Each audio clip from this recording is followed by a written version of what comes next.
ชัดขึ้นค่ะชัดอย่างไรลองว่าไปสิหน่อยชัดว่าแม้แต่ตัวรู้เนี่ยมันก็เป็นสังขารก็อันนี้ก็เลยกำลังคิดว่าจะให้ไม่ใช่ให้รู้ไปถึงใจนะคะถ้ารู้ไปถึงใจมันก็ยังเกิดสัญญาสังขารเอ่อ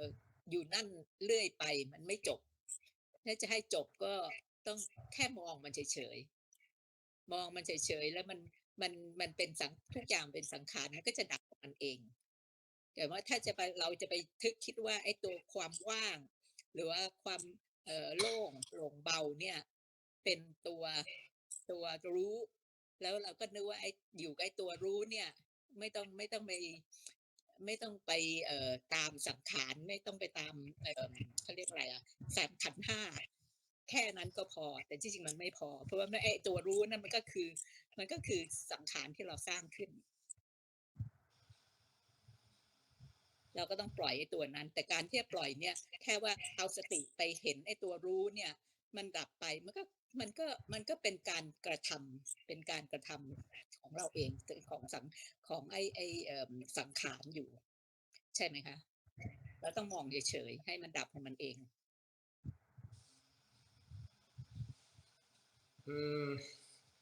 โยมเกือบจะเข้าใจถูกนะแต่ว่ามันมันนิดเดียว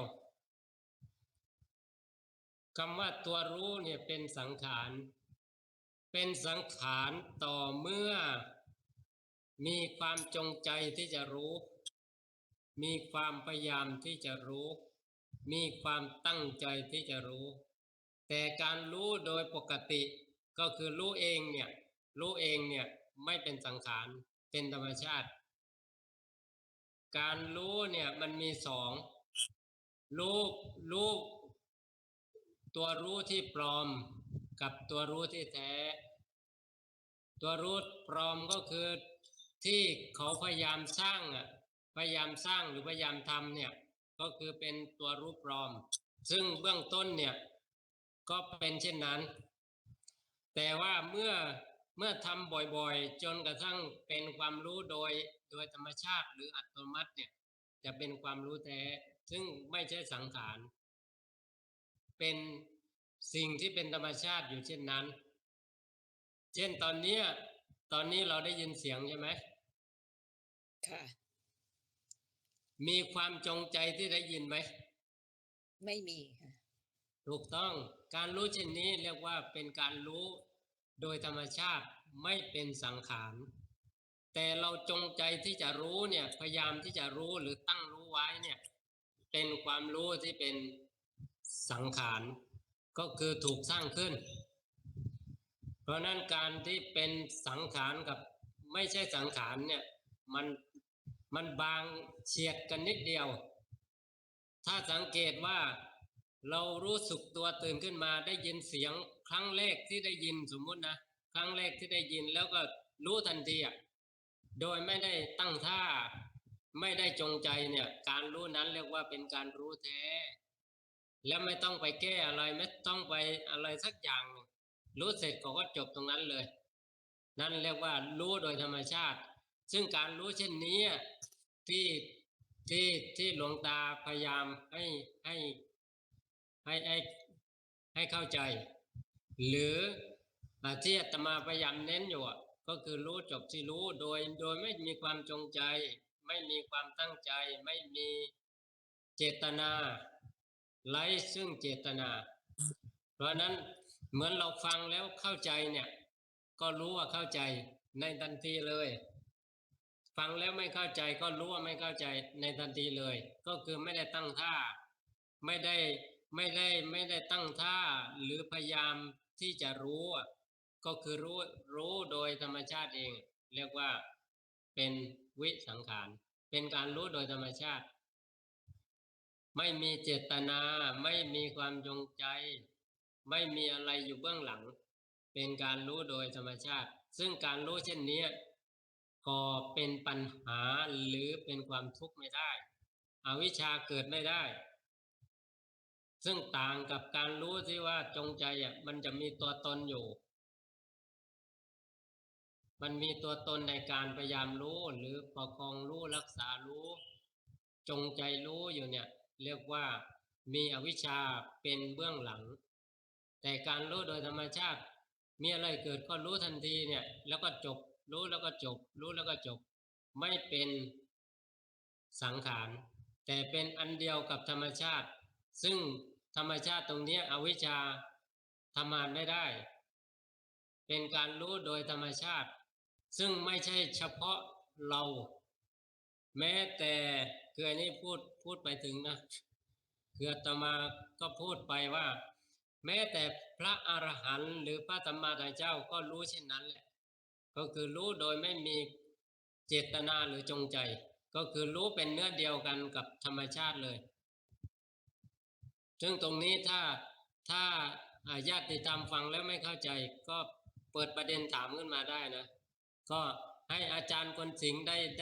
ได้พูดตรงนี้อีกนิดหนึ่งตามที่อาจารย์คนสิงห์เข้าใจครับ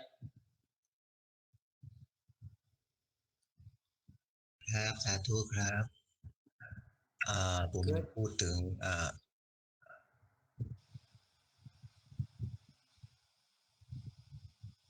คือตามที่อาตครับอาจารย์มาอธิบายเนี่ยคือตามที่อาตมาอธิบายเนี่ยมัน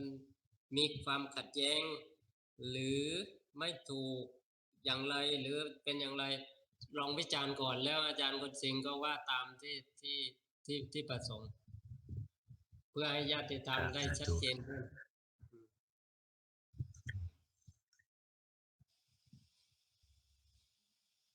ให้ผมกล่าวตอนนี้เลยครับหรือว่ารออาจารย์ก่อนครับก็คืออาตมาอธิบายคุณมิรินเมื่อกี้ว่าที่คุณมิรินถามว่าหรือเข้าใจว่าการรู้เนี่ยก็เป็นสังขารแต่ว่าโดยความจริงอ่ะมันไม่ใช่เป็นสังขารทั้งสิ้นซึ่งการรู้ที่เป็นสังขารก็ใช่การรู้ที่ไม่เป็นสังขารก็มีซึ่งการรู้ที่เป็นสังขารก็อย่างที่ทางสายพระป่าหรือหลวงปู่ดูลน่ะท่านเคยกล่าวว่าพบผู้รู้ฆ่าผู้รู้ก็คือตัวรู้นี้เป็นการรู้โดยสังขารแต่ว่ารู้โดยธรรมชาติเนี่ยไม่ต้องไปทำอะไรเพราะว่าไม่ได้ก่อมลภาวะอะไรเลยรู้เสร็จก็จบเนี่ยก็คือเป็นการรู้โดยธรรมชาติเป็นการรู้โดยบริสุทธิ์เป็นการรู้แท้เป็นการรู้โดยไม่ปลอมไม่ใช่ตัวรู้ปลอมซึ่งอันนี้ก็บัญญัติเพิ่มขึ้นมาอีกอาจจะทำให้งงแต่ว่ามันมีอยู่เช่นนั้นแหละรู้ปลอมกับรู้แท้ซึ่งรู้ปลอมก็เกิดจากอวิชชาแต่รู้แท้ก็คือเกิดจากธรรมชาติไม่มีอวิชชาอยู่เบื้องหลังประมาณนั้น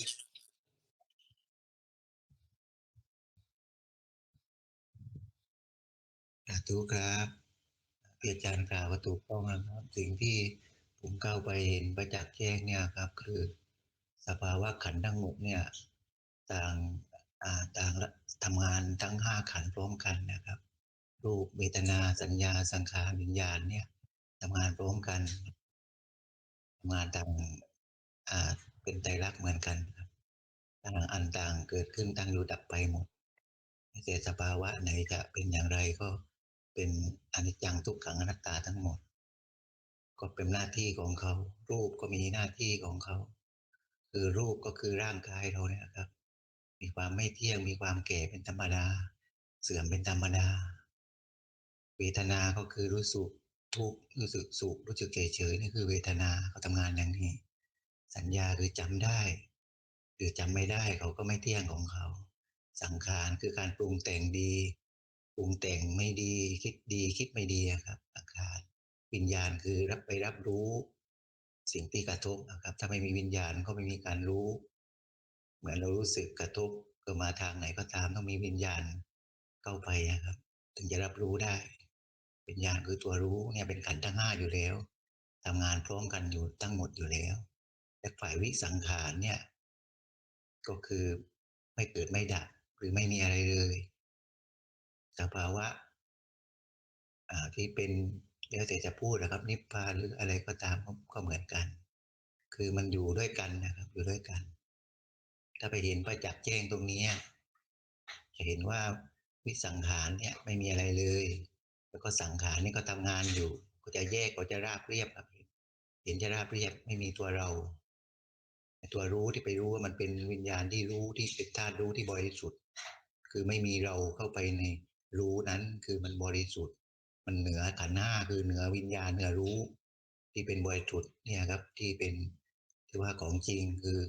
รู้แต่ไม่มีตัวตนนะครับแล้วก็เข้าใจว่าเป็นเช่นนั้นอยู่แล้วทุกขณะที่สังขารเกิดวิสังขารก็อยู่นะครับสังขารคืออยู่ในอยู่ปนกันนะครับเกิดอยู่แล้วครับมีอยู่แล้ววิสังขารคือมีอยู่แล้วสังขารก็มีอยู่แล้ว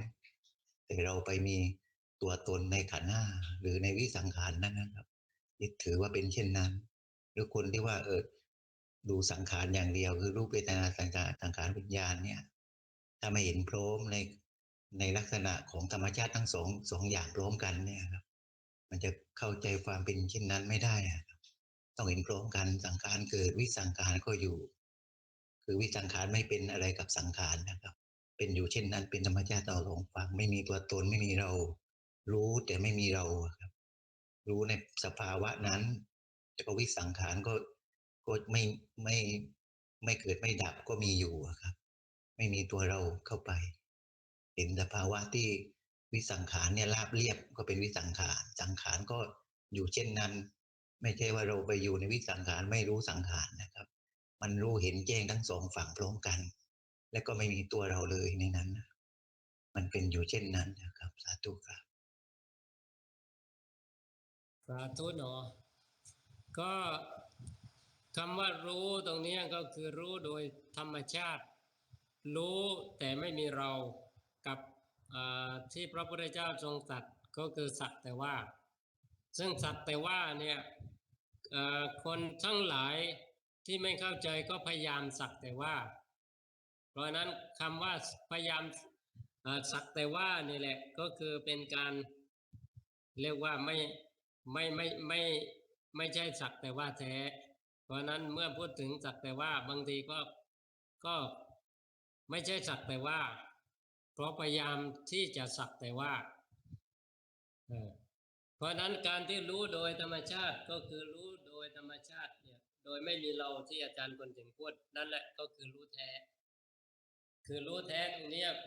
มันไม่มีอวิชชาอยู่เบื้องหลังเพราะนั้นการรู้อย่างนี้เป็นการรู้พ้นจากสังขารซึ่งก็ใช้อยู่เป็นปกติหมายถึงว่าต้องใช้แต่ว่าไม่มีเราในการรู้ไม่มีเราในการจงใจรู้ไม่มีเราพยายามรู้ไม่มีเรารักษารู้เพราะนั้นการรู้เช่นนี้จึงไม่ต้องทำอะไรอื่นคือไม่ต้องฆ่าไม่ต้องทำลายไม่ต้องอะไรสักอย่าง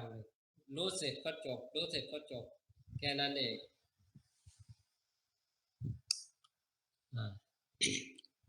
คุณมิรินพอเข้าใจไหมหนอมันเข้าใจอยู่นะคะในทฤษฎีเนี่ยที่อาจารย์พูดเนี่ยแต่ว่าการปฏิบัติมันยากคือตอนนี้คือที่ยากอะเราคิดคือตอนนี้เลยตอนเนี้ยคือเรารู้ขึ้นมาขณะที่ความคิดผุดขึ้นเนี่ยรู้ทันทีเนี่ยก็คือเรียกว่าไม่ได้จงใจรู้มันเป็นอันเดียวกับธรรมชาติที่เกิดนั้นคือไม่ก่อนแล้วก็ไม่หลังคือก่อนก็คือพยายามที่จะรู้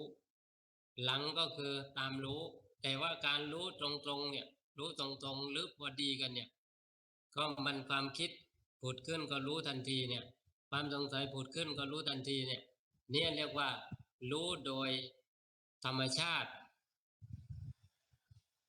คือไม่ต้องไปทำอะไรให้ยุ่งยากคือการที่ยากหรือ หรือว่ามันทำไม่ได้เพราะว่าไม่เข้าใจ จะถามพระอาจารย์นะแล้วไอ้รู้เนี่ยที่บอกว่ารู้ใช้ตัวรู้ที่แท้จริงวิสังขารเนี่ยมันจะบางทีมันจะเป็นแบบรู้คือเขาถามอะไรมาเราก็สักแต่ว่าได้ยินตามธรรมชาติแล้วเราก็ไม่ตอบเขาหรือว่าเราคิดตอบไม่ได้เพราะมันไม่มีสัญญาที่จะมามาเข้าใจในคำพูดที่เขาพูดมาอะไรอย่างเงี้ยค่ะแต่มันต้องอาศัยสังขารเนี่ยที่จะสามารถจะ conversation สามารถจะพูดตอบโต้กันได้ถ้าเราไม่ใช้เลยเนี่ยเราจะไปอยู่กับรู้เฉยๆ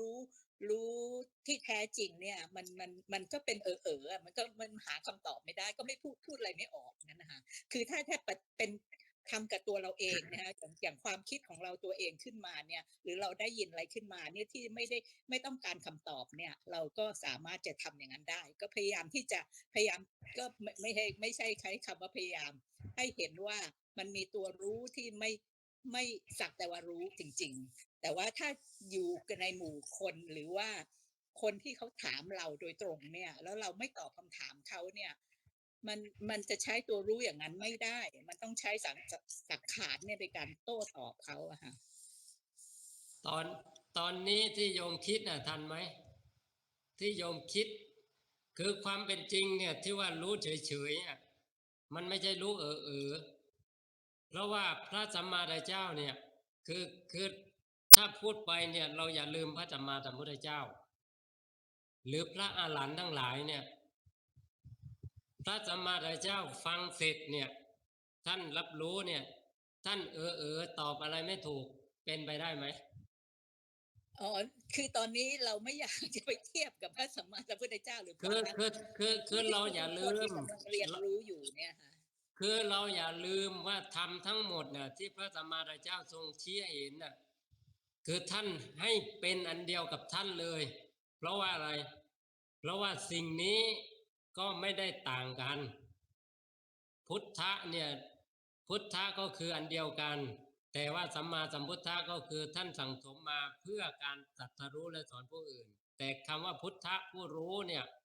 ก็คืออันเดียวกันมันแยกกันไม่ได้เป็นเนื้อเดียวกันทั้งสิ้นแต่เราพยายามแยกแล้วเข้าใจว่ารู้เนี่ยมันตอบคำถามหรือโต้ตอบกับบุคคลอื่นไม่ได้นั้นมันรู้ไม่ใช่ที่เป็นสัมมาหรือไม่ใช่เป็นการรู้แท้เพราะการรู้แท้เนี่ยมันพลั่งพร้อมด้วยสติสมาธิปัญญามันไม่ใช่มันไม่ใช่เข้าฌานไม่ใช่ว่าอะไรสักอย่างเป็นการรู้จบที่รู้มันรู้เรื่องมันไม่ใช่ไม่รู้เรื่องแต่โยมไปตีว่ารู้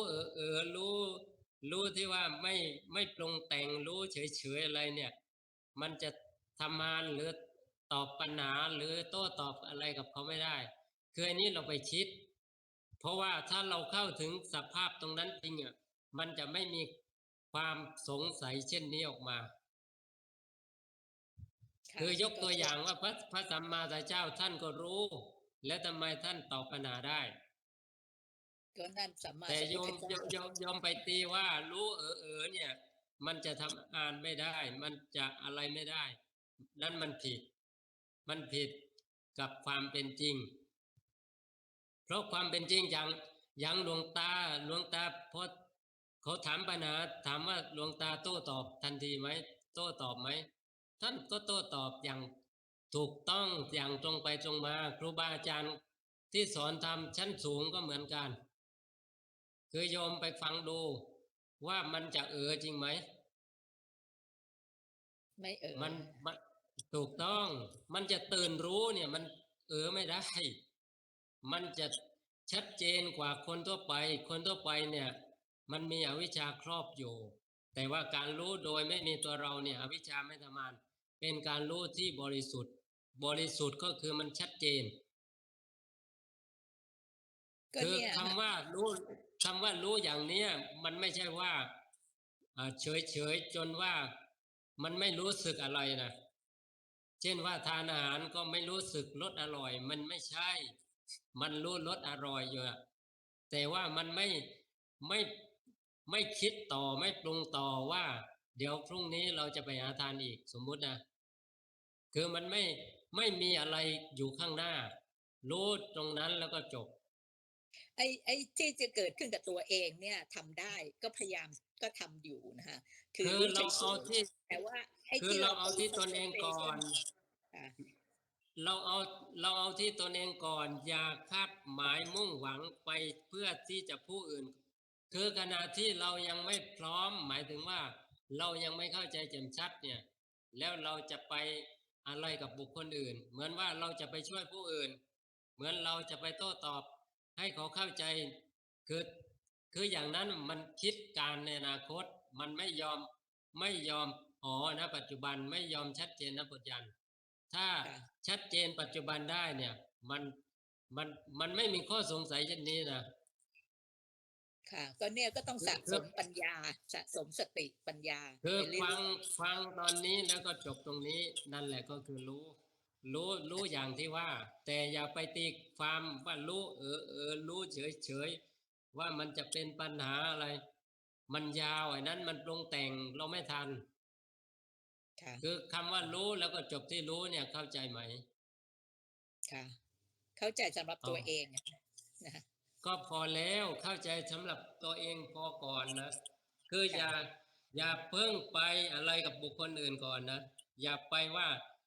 จะโต้ตอบกับสามีอย่างไร จะโต้ตอบกับคนนั้นอย่างไร ไม่ต้องก่อน เอาเฉพาะตรงนี้ก่อน ถ้าเข้าใจชัดเนี่ย มันจะหล่อเลี้ยงตัวของเขาเองคือเราพยายามจะแทรกแซงอยู่เรื่อยว่าจะจัดการอย่างไรดี ถ้ามันเป็นเช่นนี้มันจะทำงานไม่ได้ อาตมาเคยอธิบายแล้วเรื่องนี้ว่า พระสัมมาสัมพุทธเจ้าเนี่ยท่านก็ทำงานมากกว่าคนทั่วไป หลวงพ่อพุทธทาสหลวงพ่อจรัญหลวงพ่อฤาษีลิงดำหลวงปู่มั่นหลวงตามหาบัวหลวงพ่อนั้นหลวงปู่นี้ ท่านทำงานมากกว่าคนทั่วไป2 เท่า หรือเกือบ24 ชั่วโมงเนี่ยเกือบพักนิดเดียวนะ คือมันไม่ใช่ว่าทำงานไม่ได้ ค่ะ หรือจะมันผิดปกติไปมันไม่ใช่ ทุกอย่างเป็นปกติ แต่ว่าที่ไม่มีก็คือตัวตนเข้าใจไหม เข้าใจค่ะ ก็ต้อง เพราะ อย่าง นั้น เงี้ย เพราะนั้น ทำ เมื่อเป็นเช่นนี้ ค่ะ เมื่อเป็นเช่นนี้สามารถโต้ตอบได้ถ้าสอนก็สามารถดุหรือด่าด้วยเมตตาได้ ไม่ใช่ว่าเฉยอย่างเดียวนะ มันพร้อมพลั่งเลย พร้อมพลั่งในกระบวนการที่ใช้กลยุทธ์ใช้อาวุธที่ให้เท่าทันกับสถานการณ์ เพราะฉะนั้นบุคคลเหล่านี้ตื่นรู้อยู่ปัจจุบันเนี่ยจะไม่จะไม่เฉยโดยมึนซึมทำอะไรไม่ถูกมันไม่ใช่นั้นมันผิดแล้ว มันผิดกับที่เรียกว่ารู้จบที่รู้หรือตื่นรู้เนี่ยมันต่างกัน ค่ะ อ๋อ เข้าใจค่ะ สาธุ ขอบคุณค่ะสาธุค่ะ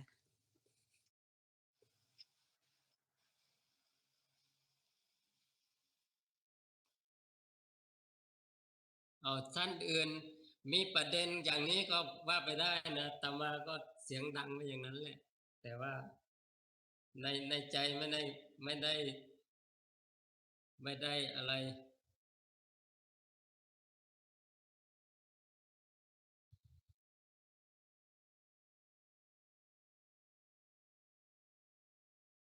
ท่านใดพอที่จะเข้าใจอธิบายให้ง่ายกว่าที่อาตมาอธิบายก็ได้นะ คือเปิดโอกาสให้เพราะบางทีอธิบายยากมากเอาของจริงมาอธิบายมันอธิบายไม่ได้ โดยความเป็นจริงอ่ะที่อธิบายนี่ยังไม่แท้พอแท้มันต้องประจักษ์กับตัวเอง อย่างที่ว่ารู้เนี่ยมันที่คุณมิลินถามเนี่ยก็ควรสงสัยนะเพราะจริงๆมันรู้ขนาดไหนรู้แค่ไหน ถึงจะเรียกว่าเป็นการรู้ที่ถูกต้องประมาณนี้เพราะบางทีมันก็รู้เกินรู้เลยรู้ไม่ถึงรู้ก็ ก็มันก็ไม่เป็นมัชฌิมา แต่ถ้าเป็นมัชฌิมาก็คือรู้พอดี ภาษาของพระพุทธเจ้าก็คือสักแต่ว่ารู้นั่นแหละก็คือไม่ได้จงใจ เห็นทางตาก็สักแต่ว่าเห็น ได้ยินเสียงก็สักแต่ว่าได้ยินก็เนี่ยก็คือรู้ทั้งสิ้น ได้กลิ่นก็รู้รสก็รู้สัมผัสก็รู้คิดก็รู้ แต่ว่าไม่ได้จงใจไม่ได้เจตนา ก็คือรู้เฉยๆรู้เฉยๆตรงนี้ไม่ใช่คำนี้ไม่รู้ใครพูดขึ้นก็เหมือนไปเลยเคยได้ยินมันก็มีบ้างบางช่วงบางช่วงมันอาจจะลึกลงไปในฌานก็ได้ แต่ว่าถ้าเป็นความพรั่งพร้อมแห่งมรรคเนี่ยมันพอดีสมาธิก็พอดีสติก็พอดีปัญญาก็พอดีทุกอย่างพอดีก็คือไม่เกินไม่ขาดจะเรียกว่ากลางก็ได้กลางก็ตอนนี้เราได้ยินเสียงก็ไม่ได้จงใจที่จะได้ยินมันก็ได้ยินการรู้เช่นนี้พอแล้วคำว่ารู้เฉยๆตรงนี้ก็คือรู้แค่นั้นแหละรู้จบที่รู้สักแต่ว่ารู้คือไม่ให้มากกว่านี้ไม่มีอะไรที่เพิ่มหมายถึงว่าอยากก็คือมันไม่จบที่รู้มันอยากมันมีอะไรจะอะไรขึ้นมาเนี่ยก็คือให้จบตรงนั้นเลยไม่ต่อเมื่อไม่ต่อมันก็ขาดกระบวนการของการเวียนว่ายตายเกิดก็ขาดตรงนั้นเลยทำไมถึงเหมือนว่ามันมีเราอยู่ตลอดเพราะว่ามันไม่ยอมประจักษ์ชัดณปัจจุบันก็คือมีรู้ก็จริงแต่ไหลไอ้นี่เรียกว่าไม่จบที่รู้แล้วก็ไหลคือคนทั่วไปรู้แล้วก็ไหลไปทางตาบ้างทางหูบ้างทางจมูกบ้างทางลิ้นบ้างทางกายบ้างไหลไปเพราะนั้นมันก็เลยไม่จบที่รู้เพราะนั้นการอาศัยสมาธิที่มีความตั้งมั่นจึงสำคัญจำเป็นทำไมถึ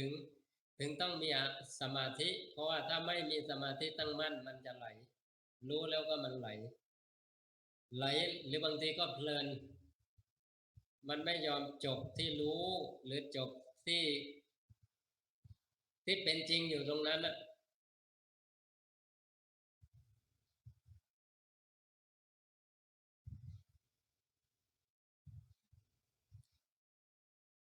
อ้าว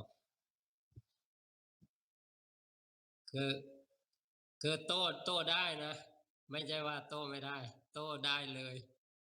ท่านใดที่มีความเห็นขัดแย้งก็โต้ได้เลยนะเพื่อที่จะให้เข้าใจชัดสมมติว่าอาตมา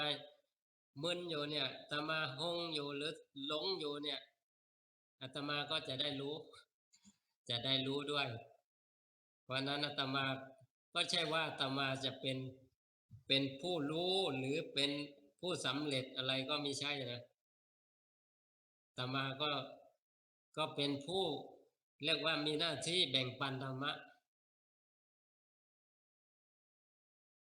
อย่างตอนเนี้ยค่ะอย่างเวลาโยมถามอะไรหลวงพระอาจารย์เนี่ยพระอาจารย์ตอบทันทีเนี่ยก็ตอบมาด้วยปัญญาที่สะสมมาใช่ไหมคะถ้าเราไม่มีปัญญาเนี่ยเราก็ตอบใครเขาไม่ได้คืออันนี้ก็ถูกแต่ว่าไม่ใช่ทุกอย่างบางอย่างมันผุดขึ้นตรงหน้าเลยคือมันไม่ได้ตั้งไว้มันผุดขึ้นตรงหน้าแล้วต่อไปมันจะใช้อย่างนี้อีกก็ไม่แน่มันจะไปเรื่องอื่นเอากระบวนการอื่นเอาเหตุผลอื่นมาหรือเอาความรู้อะไรก็ได้แล้วแต่ว่าตอนนั้นจะหยิบฉวยอะไรมาทันจะหยิบฉวยอะไรมาทันเพราะนั้นอาตมาเตรียมตัวไว้ไหมเปล่าเลยไม่รู้ด้วยซ้ำว่าจะพูดอะไรจะตอบอะไรแต่ว่าถ้ามีคำถาม อะไรที่ควรตอบและตอบแล้วมันคือไม่ผิดไม่ผิดกับสัจจะความเป็นจริงก็คือใช้สิ่งนั้นถ้ามันผิดพลาดใครรับผิดชอบอาตมาต้องรับผิดชอบเพราะว่าทำให้เขาเรียกว่าเนิ่นช้าหรือผิดทิศผิดทางไปแล้วอย่างที่พระ เพ อา ราะ จา นั้ ร น ย์ จะ อย่างที่พระอาจารย์ตอบเนี่ยพระอาจารย์ใช้สัญญาหรือเปล่าคะปัญญาที่มันฝังเข้าไปในสัญญาหรือเปล่าคะใช้สัญญาก็ใช้สังขารก็ใช้ขันธ์ห้าใช้ขันธ์ห้าในการทำงาน ค่ะ เพราะว่าส่วนวิมุตติเนี่ยมันเอามาใช้ไม่ได้วิมุตติเขารู้เฉยๆนะรู้โดยไม่อะไรสักอย่างหนึ่งเนี่ยเอามาใช้ไม่ได้ที่ใช้อยู่เนี่ยคือขันธ์ห้าใช่นั่นน่ะสิอันเนี้ยเป็นอันที่โยมถามพระอาจารย์อยู่ นะว่าพระอาจารย์คือจะตอบโต้ใครเนี่ยนะมันก็ต้องใช้สังขารในการทำงานถูกต้อง เราคือพระสัมมาสัมพุทธเจ้าหรือพระอรหันต์ท่านก็ใช้ขันธ์ห้าในการทำงานในการประกาศธรรมเพราะว่าส่วนวิมุตติเนี่ยมันก็ไม่ใช่สิ่งที่เอามาใช้งานอย่างนี้ เพราะว่าวิมุตติมันเป็นธรรมชาติที่มันเป็นอยู่เช่นนั้นน่ะแต่ว่ามันไม่อะไรสักอย่างหนึ่งเนี่ยก็คือมันไร้ซึ่งบัญญัติสักอย่างหนึ่งไม่ได้ดีก็ไม่ใช่ไม่ดีก็ไม่ใช่ถูกก็ไม่ใช่ผิดก็ไม่ใช่บุญก็ไม่ใช่บาปก็ไม่ใช่คือพระสัมมาสัมพุทธเจ้าบางครั้งเนี่ยที่ตอบให้เขาเห็นวิสังขารหรือวิมุตติเนี่ยท่านจะใช้ว่าไม่ใช่แล้วอะไรที่ใช่บางทีก็พูดยากเพราะว่าเขาเอาตัวตนไปถามเพราะนั้นการเอาตัวตนไปถามมันก็เลยมันผิดตั้งแต่คำถามแล้วคำถามที่เอาตัวตนไปถามมันผิดคือเหมือนว่าปลาเนี่ยถามเต่าบอกว่าบนบกเนี่ยมีอากาศดีลมพัดเย็นสบายเป็นอย่างนั้นอย่างนี้แล้วปลาก็ถามต่อว่าแล้วบนบกเนี่ยมันมีคลื่นไหมบนบกเนี่ยมันมีตะไคร่น้ำไหมบนบกเนี่ยมันมีอะไรต่างๆที่มันอยู่ในน้ำน่ะและทีนี้การที่เต่าจะอธิบายให้ปลาเข้าใจเนี่ยมันก็เป็นเรื่องยากนอกจากว่านำปลานั่นแหละขึ้นมาบนบกแล้วทีนี้ความสงสัยของปลาก็หมดสิ้นไปเพราะนั้นปลาต้องมาประจักษ์แจ้งกับความเป็นบกเองปลาถึงจะสิ้นสงสัยเพราะนั้นทุกคำถามของปลาเนี่ยมันตอบไม่ได้เพราะว่าเขาตั้งคำถามผิดตั้งคำถามที่บนบกว่าเป็นอย่างไรมันตั้งคำถามผิดเพราะนั้นคนทั้งหลายบางทีก็ตั้งคำถามผิดตั้งแต่ต้นด้วยความรู้สึกที่เป็นตัวตนนั่นแหละไปถามมันก็เลย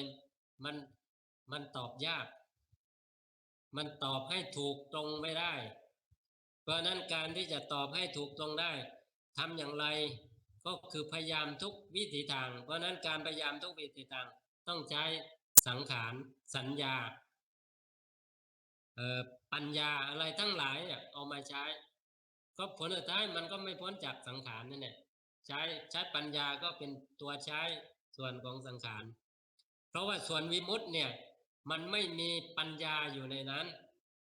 มันไม่มีปัญญาอยู่ในวิมุตติเพราะว่าวิมุตติก็คือพ้นไปแล้วพ้นไปจากสมมุติทั้งสิ้นพ้นไปจากสังขารพ้นไปจากสังขารจึงชื่อว่าเป็นวิสังขารเพราะนั้นความเข้าใจอะไรของเราที่มีความเกี่ยวเนื่องกับสังขารน่ะมันจะให้เป็นวิสังขารไม่ได้เพราะว่ามันคนละอย่างคนละเรื่องมันก็เลยยากถ้าเราจะเข้าใจทุกอย่างเนี่ยด้วยการคิดเนี่ยมันก็ไม่ต้องลงมือหรือว่าไม่ต้องทำอะไรสักอย่างหนึ่งตามที่พระพุทธเจ้าทรงแสดงแนวทางไว้เนี่ยก็คืออย่างคิดเพื่อให้เข้าใจเนี่ยท่านก็ไม่ต้อง ไม่ต้องเรียกว่าไม่ต้องออกออกบวชมาพิเนศกรมออกแสวงหาคุณอันยิ่งใหญ่เพราะว่าท่านคิดก็ท่านก็เป็นยอดนักคิดอยู่แล้วเพราะว่าท่านเรียนถึง18ศาสตร์เนี่ยท่านคิดหาวิธีที่จะอยู่เหนือปัญหาคือความแก่ความเจ็บความตายเนี่ยที่ท่านเผชิญหน้าอยู่เนี่ยท่านก็คิดเอาเพื่อให้รู้คำตอบแต่ผลสุดท้ายมันทำไม่ได้เพราะนั้นตรงนี้หลวงปู่ดูลก็ท่านก็ใช้ว่าอะไรคิดเท่าไหร่ก็ไม่อาจรู้แต่อาศัยคิดจึงรู้เพราะนั้นคนทั่วไปพยายามคิดเพื่อให้รู้แต่ว่าเขาไม่อาจที่จะรู้เพราะว่าเขาตกอยู่ในสังขารเพราะนั้นมันเลยเรียกว่าไม่ตื่นก็คือไหลไปหลงไปอยู่ในกระบวนการของสังขารแต่ว่าการตื่นรู้เนี่ยมันออกมาจากสังขารเห็นสังขารแล้วก็เห็นวิสังขารนี่เรียกว่าตื่นรู้เพราะนั้นการคิดเพื่อให้รู้เนี่ยมันไม่มีทางที่จะรู้ได้แต่อาศัยการเท่าทันความคิดนี่แหละอาศัยคิดนั่นแหละจึงรู้ก็คือเท่าทันคิดขึ้นมามันก็จบแค่นี้ก็เรียกว่ารู้โดยไม่จงใจรู้โดยไม่ต้องตั้งท่าการรู้อย่างนี้จะเรียกว่าได้ไหมรู้อย่างนี้เรียกว่ารู้เฉยๆได้ไหมตามที่เราเข้าใจแต่จะใช้คำอย่างอื่นก็ไม่ได้ก็จะเรียกว่ารู้เฉยๆนั่นแหละรู้เฉยๆก็คือสักแต่ว่าก็คือไม่ต่อรู้โดยไม่ต่อไม่เติมก็คือรู้เฉยๆรู้ด้วยความเป็นกลางรู้อย่างพอดีรู้แล้วก็จบที่รู้ตรงนี้ก็ใช้คำบัญญัติมาใช้แต่ว่าถ้าจิตเข้าถึงสภาพนี้ขณะจิตใดขณะจิตนั้นก็เรียกว่าอาจจะคืออาจจะหมดสงสัยเลยคืออาตมาไม่ได้ใช้ว่าไม่สงสัยนะเพราะว่าไม่สงสัยเนี่ยยังไม่ได้บ่งชี้ว่าหมดสงสัยแต่คำว่าหมดสงสัยเนี่ยก็คือไม่เหลืออะไรไว้เนี่ยไม่เหลืออะไรเกลี้ยงเลยนะก็คือตรงเนี้ยถ้าแยกสมมติว่าแยกสมมติว่าอาตมาถามคุณนิรินทร์ผู้ไม่สงสัยกับผู้หมดสงสัยคืออันนี้คือพูดตามสมมุตินะก็คือผู้เนี่ยก็คือเหมือนมีตัวตนแต่ว่าจริงๆก็สมมุติขึ้นมาผู้ไม่สงสัยกับผู้หมดสงสัยเนี่ยเหมือนกันไหมไม่เหมือนแล้วผู้ไม่สงสัยถ้าให้ตีเนี่ยให้ตีคืออันนี้ก็พูดกันแบบกรณีศึกษานะให้ตีความเนี่ยผู้ไม่สงสัยเนี่ยอยู่ระดับไหน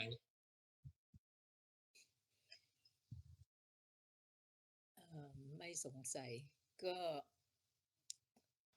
มันก็มีทั้งโมหะแล้วก็รู้บ้างแต่ไม่รู้จริง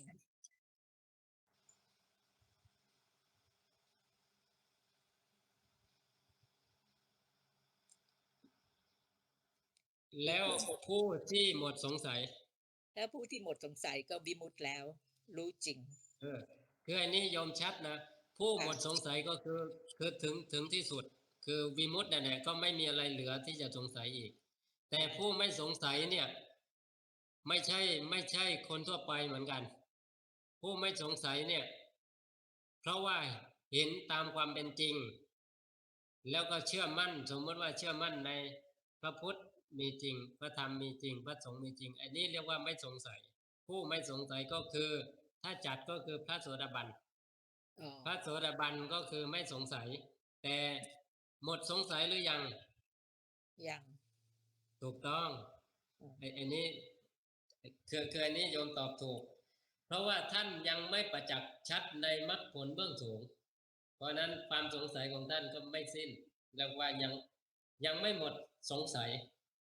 แต่ว่าไม่สงสัยแล้วไม่สงสัยอะไร ในพระรัตนตรัยไม่สงสัยแล้วไม่ไขว้เขวแล้ว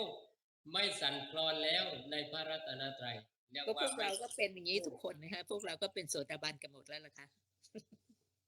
คือความว่าคำว่าเป็นโสดาบันเนี่ยก็เป็นชื่อ แต่ว่าบุคคลนั้นมีอย่างนี้ไหม พระพุทธเจ้าตรัสหนึ่งคือไม่สั่นคลอนในพระพุทธเจ้าก็คือเชื่อก็คือศรัทธาในพระพุทธเจ้าสองศรัทธาในพระธรรมว่าพระธรรมเป็นของจริงมีจริงพระสงฆ์ก็ผู้ปฏิบัติดีปฏิบัติชอบก็มีจริงเพราะนั้นพระพุทธมีจริงพระธรรมมีจริงพระสงฆ์มีจริงโดยไม่สั่นคลอนเลยเรียกว่าอจลศรัทธาแล้วก็มีศีลโดยไม่ต้องรักษาไม่ต้องสมาทานถ้ามีเช่นนี้พึงพยากรณ์ตนเองได้เลยเรียกว่าเป็นแว่นส่องธรรมเลยแว่นส่องธรรมก็คือส่องได้เลยเรียกว่าพยากรณ์ตนเองได้เลยคืออันนี้เรียกว่าหนังสือของที่อาตมาเคยผ่านเว็บก็คือหลวงพ่อพัฒตันตอัสสภะแว่นส่องธรรมรู้สึกแต่ว่า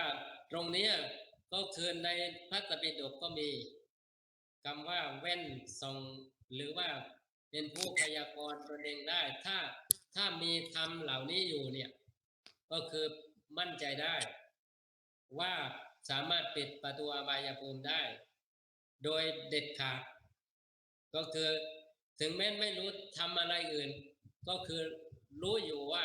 พระพุทธมีจริงพระธรรมมีจริงพระสงฆ์มีจริงก็คือเชื่อมั่นในกรรมเชื่อมั่นในกรรมก็คือมีศีลโดยไม่บกพร่องแล้วในศีลห้าเนี่ยเป็นอริยกันตศีลเป็นศีลที่พระอริยเจ้าพอใจถ้ามีเช่นนี้ก็นั่นแหละคือไม่ใช่ว่าถ้าอย่างนั้นทุกคนก็เป็นได้สิก็ได้ถ้ามีอย่างนี้ได้เลยเพราะว่าความเป็นพระอริยบุคคลชั้นต้นน่ะมันไม่ใช่เป็นเรื่องยากไม่ใช่เป็นเรื่องยากเกินความคาดหมายของชาวพุทธนะ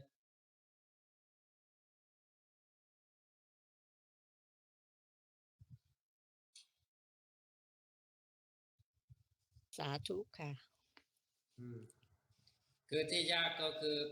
ไปทำให้ยากเองทำให้ยากแล้วมันก็ยาวไม่ยอมที่ประจักษ์แจ้ง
พี่ไม่มีอะไรถามค่ะคุณพจน์พี่จะเข้ามาฟังเฉยๆค่ะ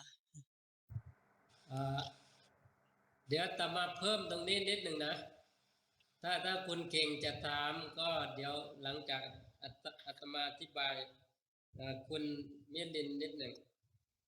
คือในส่วนของพระโสดาบันเนี่ยก็เป็นสัทธานุสารี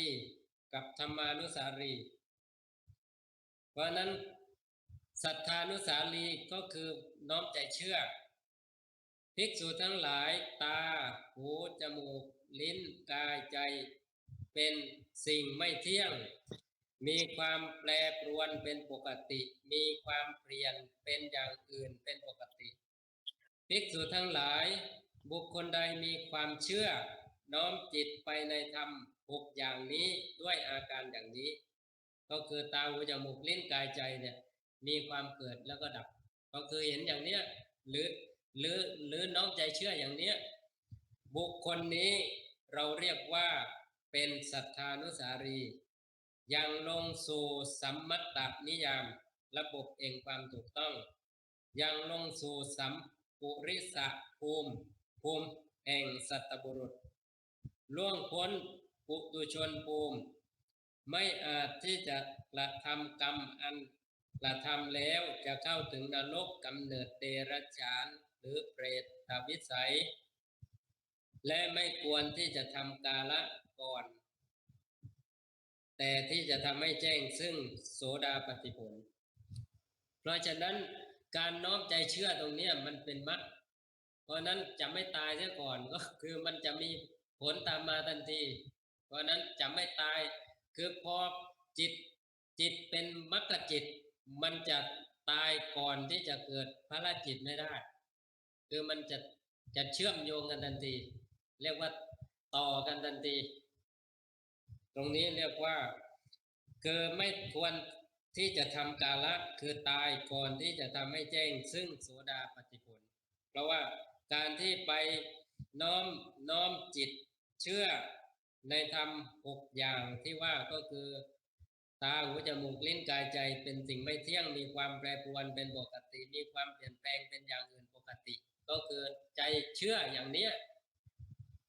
มันเป็นมรรคแล้วเมื่อมรรคเกิดผลก็ตามมานี่เรียกว่าสัทธานุสารีแล้วก็ธรรมานุสารีก็คืออีกประเภทหนึ่งของพระโสดาบันบุคคลภิกษุทั้งหลายทำ6อย่างเหล่านี้ทนต่อการเพ่ง โดยประมาณอันยิ่งแห่งปัญญาของบุคคลใดด้วยอาการอย่างนี้บุคคลนี้เราเรียกว่าธรรมานุสารียังลงสู่สัมมัตตนิยามระบบแห่งความถูกต้องยังลงสู่สัพปุริสภูมิแห่งสัตตบุรุษล่วงพ้นปุถุชนภูมิไม่อาจที่จะกระทำกรรมอันกระทำแล้วจะเข้าถึงนรกกำเนิดเดรัจฉานหรือเปตวิสัยและไม่ควรที่จะทำกาละคือตายก่อนที่จะทำให้แจ้งซึ่งโสดาปัตติผลความเป็นธรรมานุสารีต่างกันนิดหนึ่งก็คือผู้ที่เพ่งโดยประมาณอันยิ่งแห่งปัญญาก็คือใช้ปัญญาในการเห็นเพราะนั้นธรรมานุสารีก็คือใช้ปัญญาในการเห็นความจริงนั้นส่วนสัทธานุสารีเนี่ยใช้ศรัทธาน้อมใจเชื่อในธรรมนั้นเพราะนั้นก็คือเกี่ยวเนื่องกับอินทรีย์ก็คือผู้ที่ศรัทธานุสารีเนี่ยเรียกว่ามีศรัทธาในการเชื่อในธรรมนั้นแล้วก็เลื่อนชั้นจากปุถุชนเรียกว่าล่วงพ้นปุถุชนภูมิแล้วก็เข้าถึงอริยชนคือความเป็นโสดาปัตติผลส่วนธรรมานุสารีเนี่ยใช้ปัญญาในการประจักษ์แจ้งในธรรมนั้นก็คือเห็นว่าตาหูจมูกลิ้นกายใจไม่เที่ยงมีความแปรปรวนเป็นปกติมีความเปลี่ยนแปลงเป็นอย่างอื่นเป็นปกติแต่เห็นเรียกว่าเห็นด้วยปัญญาชื่อว่าธรรมานุสารีเพราะนั้นการเห็นอย่างนี้ขณะจิตหนึ่งที่ฟังธรรมสมมติว่าฟังธรรมแล้วน้อมใจเชื่อไม่มีความสั่นคลอนเลยเรียกว่าไปด้วยสัทธานุสารีกับอีกท่านหนึ่งใช้ปัญญาในการเห็นกระบวนการนี้เห็นความจริงนี้เห็นธรรมอย่างนี้เรียกว่าธรรมานุสารีทั้งสองเนี่ยล่วงพ้นจากปุถุชนภูมิจะเป็นอริยชนภูมิก็คือไม่ตายเสียก่อนเรียกว่าไม่ตายเสียก่อนพอเห็นด้วยมรรคหรือ เรียกว่าน้อมใจเชื่อด้วยมรรคแล้วเนี่ยมีมรรคแล้วก็มีผลตามมาก็คือเรียกว่าไม่ตายซะก่อน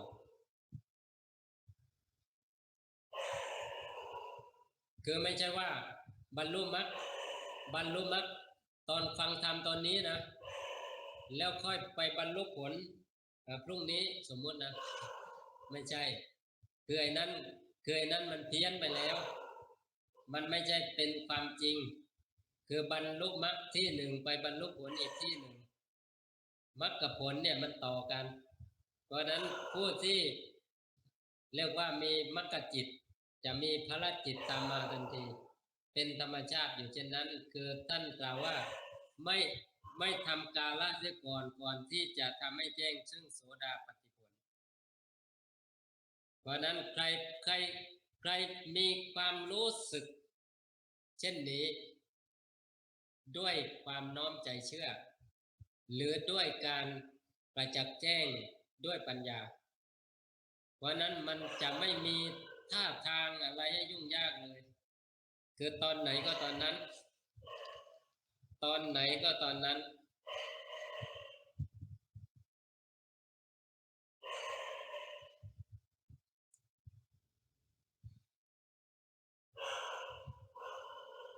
คือถ้าเรามี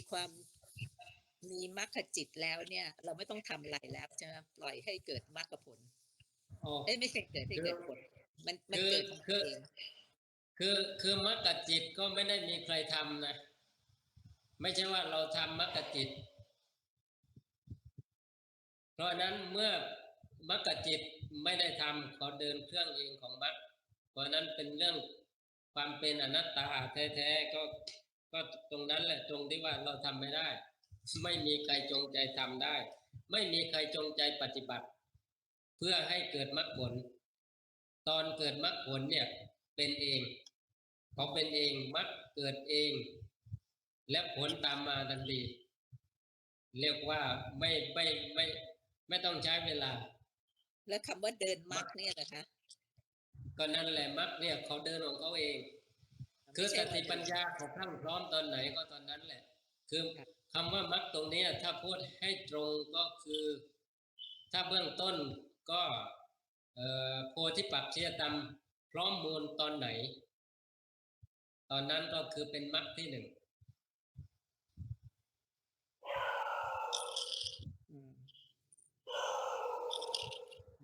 คือความจงใจ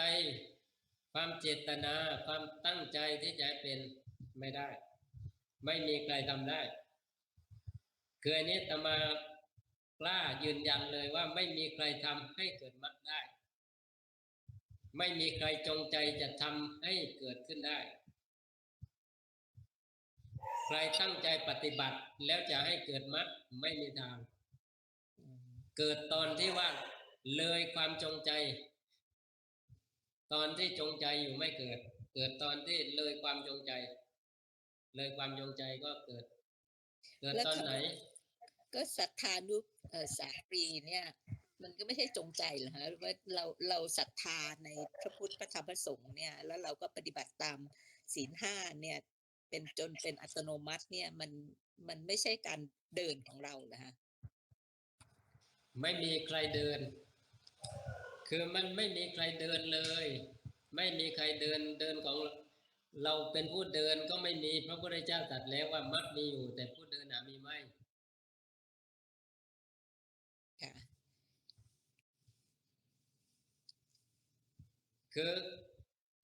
คือการรู้เนี่ยยกตัวอย่างการรู้เนี่ยพยายามรู้เนี่ยก็คือยังไม่แท้ก็คือยังไม่ใช่มรรคแท้ถ้าเรียกว่าบุปภามรรคบุปภาคมรรคเนี่ยได้แต่ไม่เป็นอริยมรรคยังไม่เป็นอริยมรรคเป็นอริยมรรคเมื่อไหร่ก็คือเลยความจงใจทันทีเพราะนั้นบุปภาคมรรคที่พยายามกำหนดรู้พยายามปฏิบัติเนี่ยเป็นบุปภาคมรรคได้เป็นมรรคเบื้องต้นได้แต่ถ้าเป็นอริยมรรคเพื่อประหารหรือเพื่อเป็นสมุจเฉทก็คือเด็ดขาดเนี่ยต้องเป็นอริยมรรคเท่านั้น จะเป็นครั้งที่ 1ครั้งที่ 2ครั้งที่ 3ครั้งที่ 4ก็เหมือนกัน ไม่มีใครจงใจทำก็เป็นเอง หรือว่าเว็บเดียว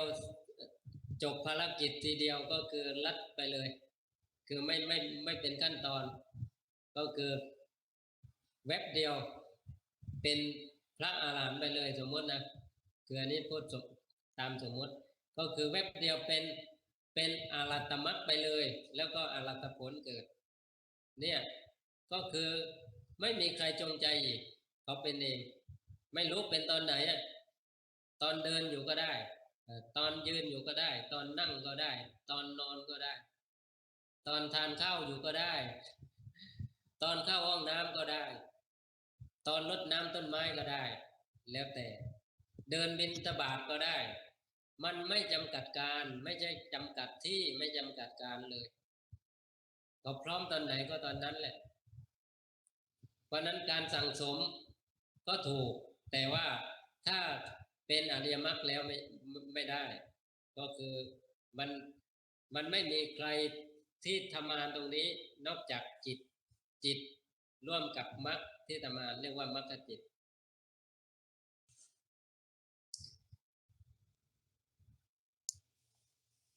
ง่ายที่สุดก็คือไม่แบกความรู้ไว้คืออันนี้ง่ายสมมติว่าเราเข้าห้องกรรมฐานอย่าแบกความรู้เข้าไปห้องกรรมฐานตรงนี้ที่อาตมาเคยเข้าหลวงพ่อประจักษ์บอกว่ามีความรู้เท่าไหร่ก็วางไว้นอกห้องกรรมฐานก่อนตอนปฏิบัติอย่าเอาความรู้เข้ามาก็คือให้รู้ตรงปัจจุบันเพราะนั้นรู้ตรงปัจจุบันเนี่ยมันไม่ต้องตั้งท่าอะไรเลยนะมีอะไรเกิดก็รู้ทันทีนั่นแหละคือจะเรียกว่าไม่ปฏิบัติก็ไม่ใช่จะเรียกว่าจงใจปฏิบัติก็ไม่ใช่มันเหนือความเคยชินของเรา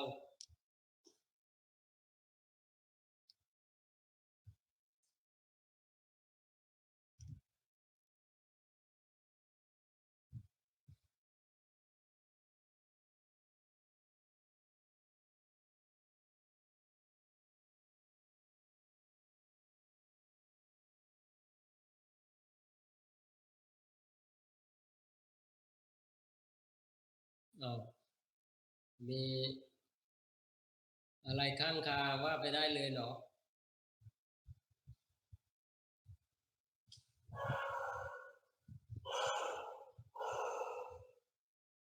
สาธุค่ะอาจารย์คือเอาให้เคลียร์เลยนะ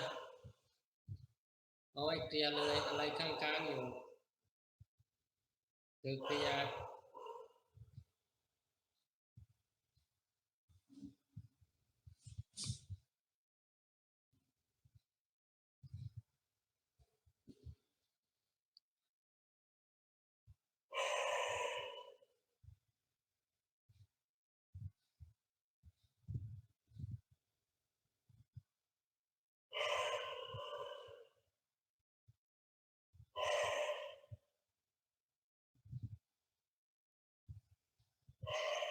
โยมไม่มีแล้วค่ะคนอื่น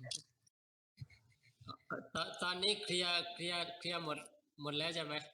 เข้าใจค่ะท่านใดที่มีอะไรเพิ่มเติมก็ว่าไปได้นะมีอะไรข้างคาก็ว่าไปได้เลย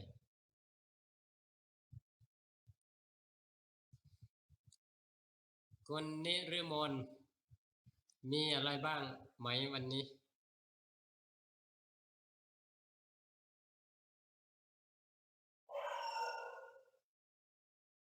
นมัสการพระอาจารย์ยังไม่มีค่ะพระอาจารย์ฟังแล้วเข้าใจไหมเข้าใจค่ะไม่มีข้อขัดแย้งไม่มีข้อขัดแย้ง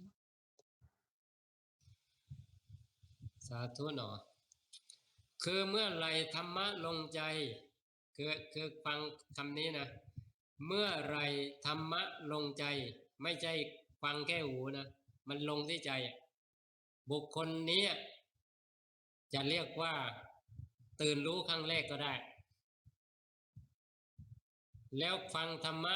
อื่นที่ยากก็ฟังได้ แล้วฟังแล้วก็ไม่รู้สึกเบื่อธรรมเรียกว่าอิ่มในธรรมเพลินในธรรมบุคคลนี้เรียกว่าเป็นอย่างไรก็คือมันไม่ใช่คนทั่วไปคือไม่ใช่ปุถุชนแล้วคือถ้าธรรมะลงใจเนี่ยมันไม่ใช่ปุถุชนแล้วฟังธรรมหรือศึกษาธรรมที่ลึกก็รับได้เรียกว่ารับได้เพราะภูมิจิตภูมิธรรมเขามีแล้วภูมิจิตภูมิธรรมถึงความพร้อมแล้วที่จะเข้าใจธรรมอย่างละเอียดลุ่มลึกไปเรื่อยได้จนเรียกว่าถึงที่หมดสงสัยเพราะนั้นทำอย่าให้คาอย่าให้ค้างก็คือให้ลงใจเลยทำให้ลงใจเมื่อลงใจแล้วเป็นเรื่องง่ายต่อการเข้าใจเพราะว่าความจริงมันอยู่ตรงหน้าเลยความจริงมันไม่มีอะไรจะเถียงได้เลยคำตรัสสอนของพระพุทธเจ้าเนี่ยเป็นสวากธรรมจริงๆเป็นธรรมที่จริงอยู่อย่างนั้นแหละเถียงไม่ได้เลยมันจริงเถียงไม่ได้เถียงสักนิดหนึ่งก็ไม่ได้น้อยหนึ่งก็ไม่ได้มันจริงอยู่อย่างนั้นไม่มีขัดแย้ง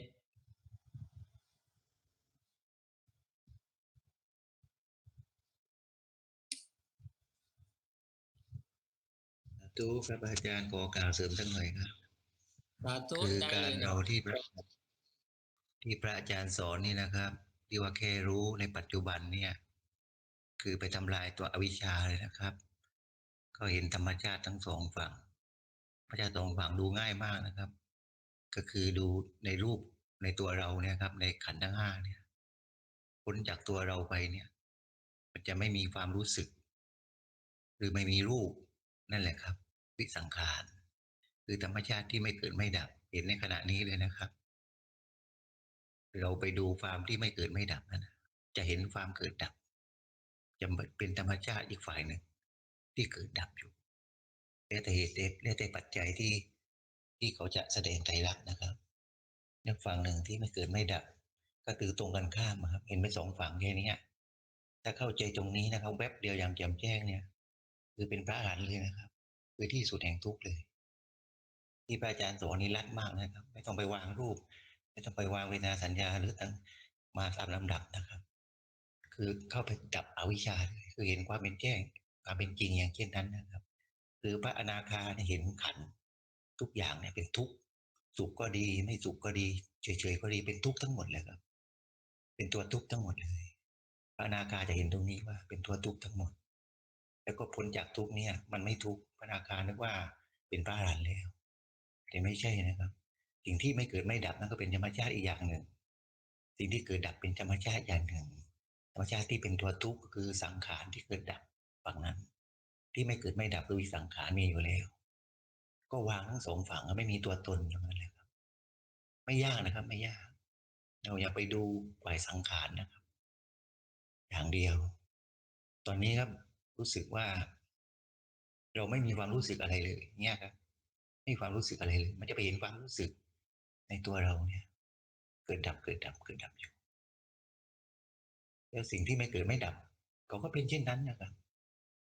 ดูไปเห็นเข้าใจแวบเดียวแล้วว่ามันจะขาดออกจากกันเลยนะครับสองฝั่งเนี่ยฝั่งหนึ่งจะเป็นวิมุตติล้วนๆนะครับฝั่งหนึ่งจะเป็นสมมุติไปเลยเป็นล้วนๆไปเลยแล้วก็ไม่มีใครเป็นตัวเป็นตนที่เป็นเจ้าของได้จะราบเรียบนะครับตรงนี้ไปเห็นที่สุดนี่คือจะราบเรียบเลยฝั่งวิสังขารจะราบเรียบเลยราบเรียบเลยฝ่ายสังขารนี่คือราบเรียบไปเลยแยกกันเลยต่างฝ่ายต่างทำงานตามเหตุตามปัจจัยหมดเลยก็บังคับไม่ได้ฝ่ายที่วิสังขารไม่เกิดไม่ดับก็อยู่เช่นนั้นสมมติฝ่ายสังขารเกิดดับฝ่ายวิสังขารก็มีนะครับสมมติว่ารู้สึกชอบมันก็มีไม่ชอบในชอบนั้นนะครับถ้าไม่ชอบมันไม่มีในไม่ชอบนั้นรู้สึกอะไรกินอาหารหรือว่ากระทบทางอะไรก็ตามนะครับ รู้สึกอันไหนมันจะไม่มีในรู้สึกอันนั้นนะครับนั่นแหละวิสังขารดูให้ทำสองฝั่งอย่างนี้นะครับ ตรงนี้มันเป็นที่สุดของการดับทุกข์เลยนะครับไม่ต้องไปเรียนตามลำดับที่ผมแสดงเนี่ยคือตามลำดับแต่ที่พระอาจารย์มาสอนเนี่ยมันที่สุดเลยครับดับอวิชชาไปเลยคือเข้าใจความรู้แจ้งที่ทั้งฝ่ายเกิดดับกับฝั่งที่ไม่เกิดไม่ดับมันอยู่ในเราครับมันอยู่ในเราเนี่ยไปดูว่าที่ไม่มีความรู้สึกดีครับที่ไม่รู้สึกอ่ะมันจะเห็นความรู้สึกขึ้นมาในตัวเราอ่ะเป็นนามทั้งสี่อ่ะความรู้สึกคือเรา ความรู้สึกคือเวทนาสัญญาสังขารวิญญาณเนี่ยกับความรู้สึกตัวสิ่งที่ไม่มีความรู้สึกเนี่ยมันอยู่นอกตัวเราที่ไม่รู้สึกเนี่ยไม่รู้สึกอะไรเลยเนี่ยวิสังขารให้ดูธรรมชาติอย่างนี้ไปครับมันจะเข้าถึงสภาวะที่ดับทุกข์ไปเลยครับว่าเข้าใจแวบเดียวว่าธรรมชาติสองฝั่งนี้ไม่มีเราเลยมันเป็นอยู่เช่นนั้นอยู่แล้วมันจะเกิดอะไรก็ตามในฝ่ายสังขารนี่ละเอียดแค่ไหนก็ตามมันก็เป็นสังขารนะครับมันเป็นสมมติฝ่ายวิสังขารเขาก็อยู่อย่างนั้นนะครับอยู่ ไปดูครับมันดูตัวไม่มีความรู้สึกครับมันจะเห็นความรู้สึกทันทีเลยนั่นแหละเราจะเห็นทั้งสองฝั่งเนี้ยจนเข้าใจแจ่มแจ้งเนี่ยสมมุติเราไปดูปั๊บเนี่ยเราไปกระทำเอาจิตไปกระทำหรือตัวตนไปกระทำอะไรเนี่ยมักจะไม่เกิดครับอันนี้ผมรับประกัน1,000,000%เลยท่านจะปฏิบัติ200 ปี300 ปีก็ตามครับมักจะไม่เกิดให้ท่านเพราะท่านไปเจริญตัณหาถ้าท่านเห็นความเป็นจริงเช่นนี้ไม่ไปแทรกแซงอะไรเลยเนี่ยฝ่ายเกิดดับก็เกิดดับไปฝ่ายไม่เกิดไม่ดับก็มีอยู่จนเกิดอัปปนาสมาธิของเขาเองอะครับรวมเป็นเอกมรรคสมังคีคือเป็นหนึ่งนะครับจะทำงานตรงนั้นตอนทำงานเนี่ยจะเป็นมรรคจะได้อารัตมรรคพอทำงานเสร็จเนี่ยจะได้อารัตผลมันแค่แวบเดียวนะครับแวบเดียวเข้าใจแจ่มแจ้งตรงนี้ครับให้ดูที่อาจารย์บอกให้ดูทั้งสองฝั่งไปด้วยกันเนี่ยครับมันจะลัดที่สุดแล้วครับสาธุครับ สาธุสาธุสาธุหนอ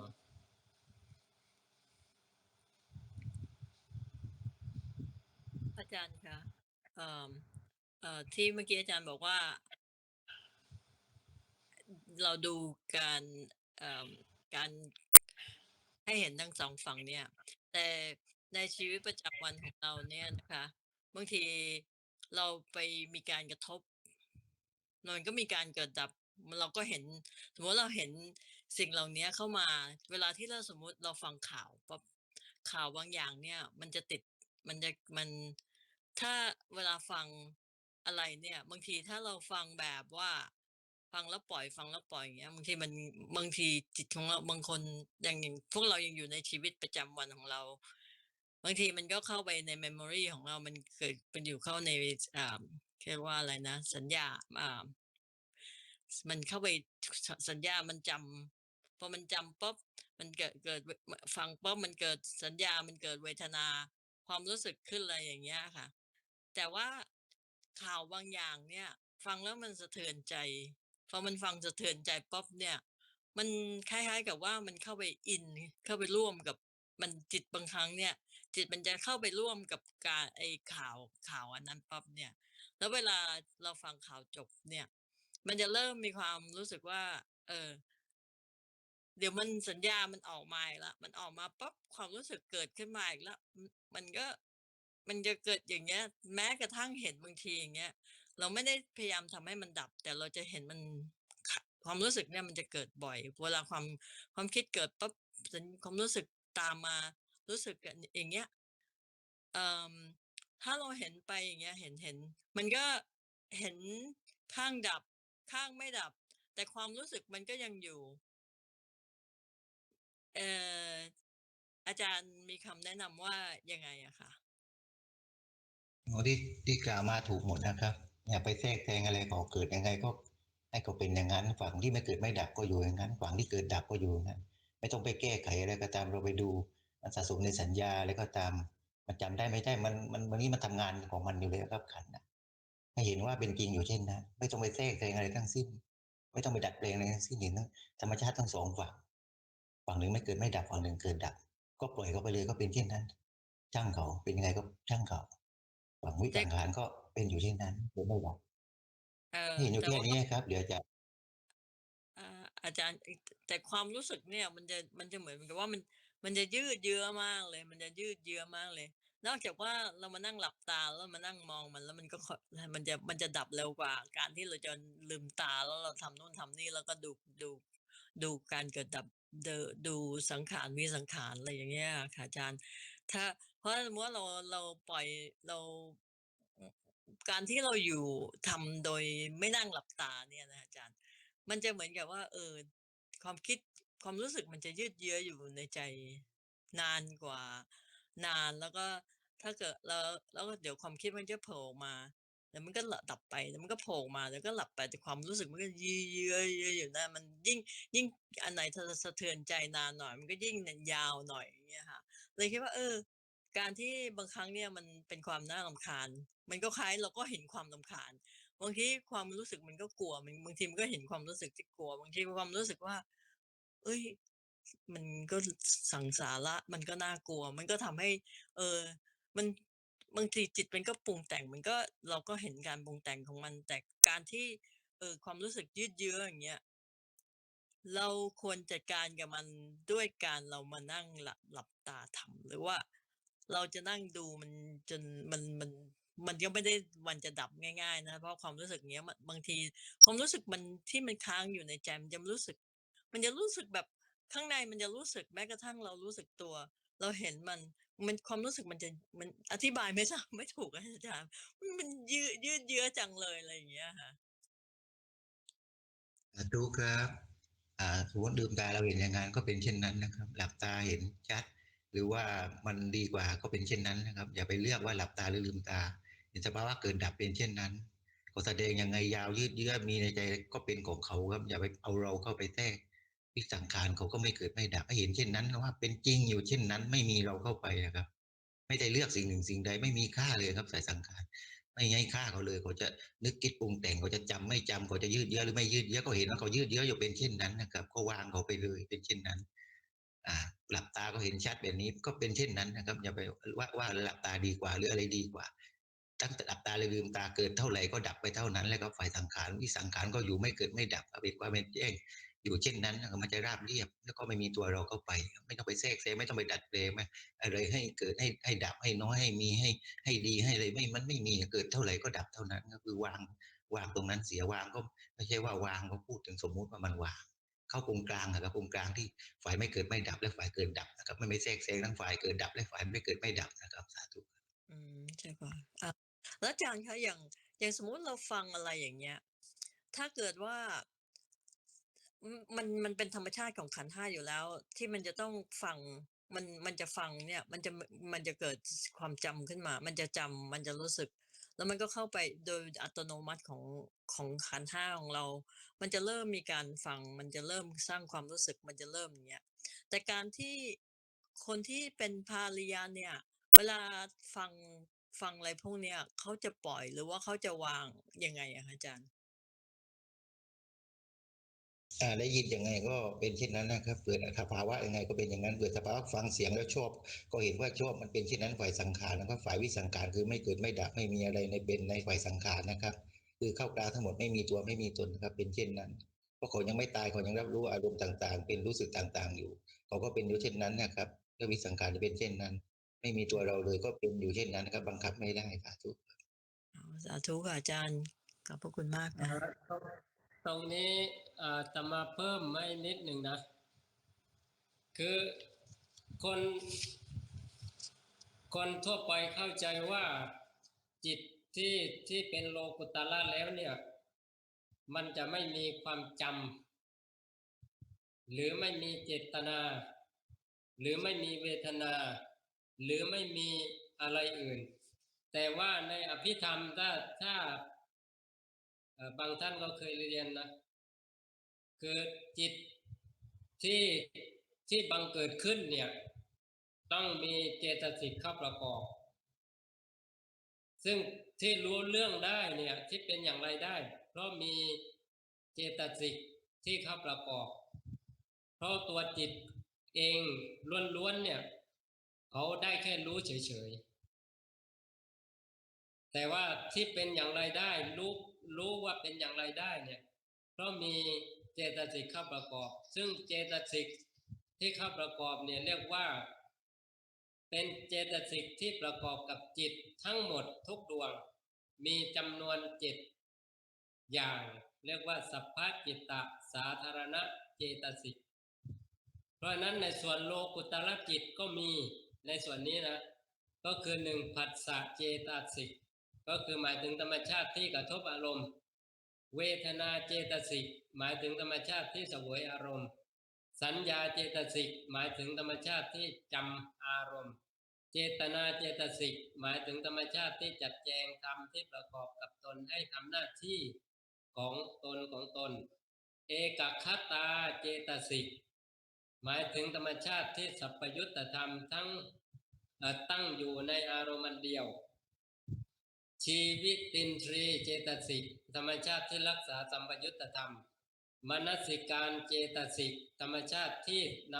ำสัมปยุตตธรรมมุ่งสู่อารมณ์เพราะนั้นในจิตทุกดวงที่เกิด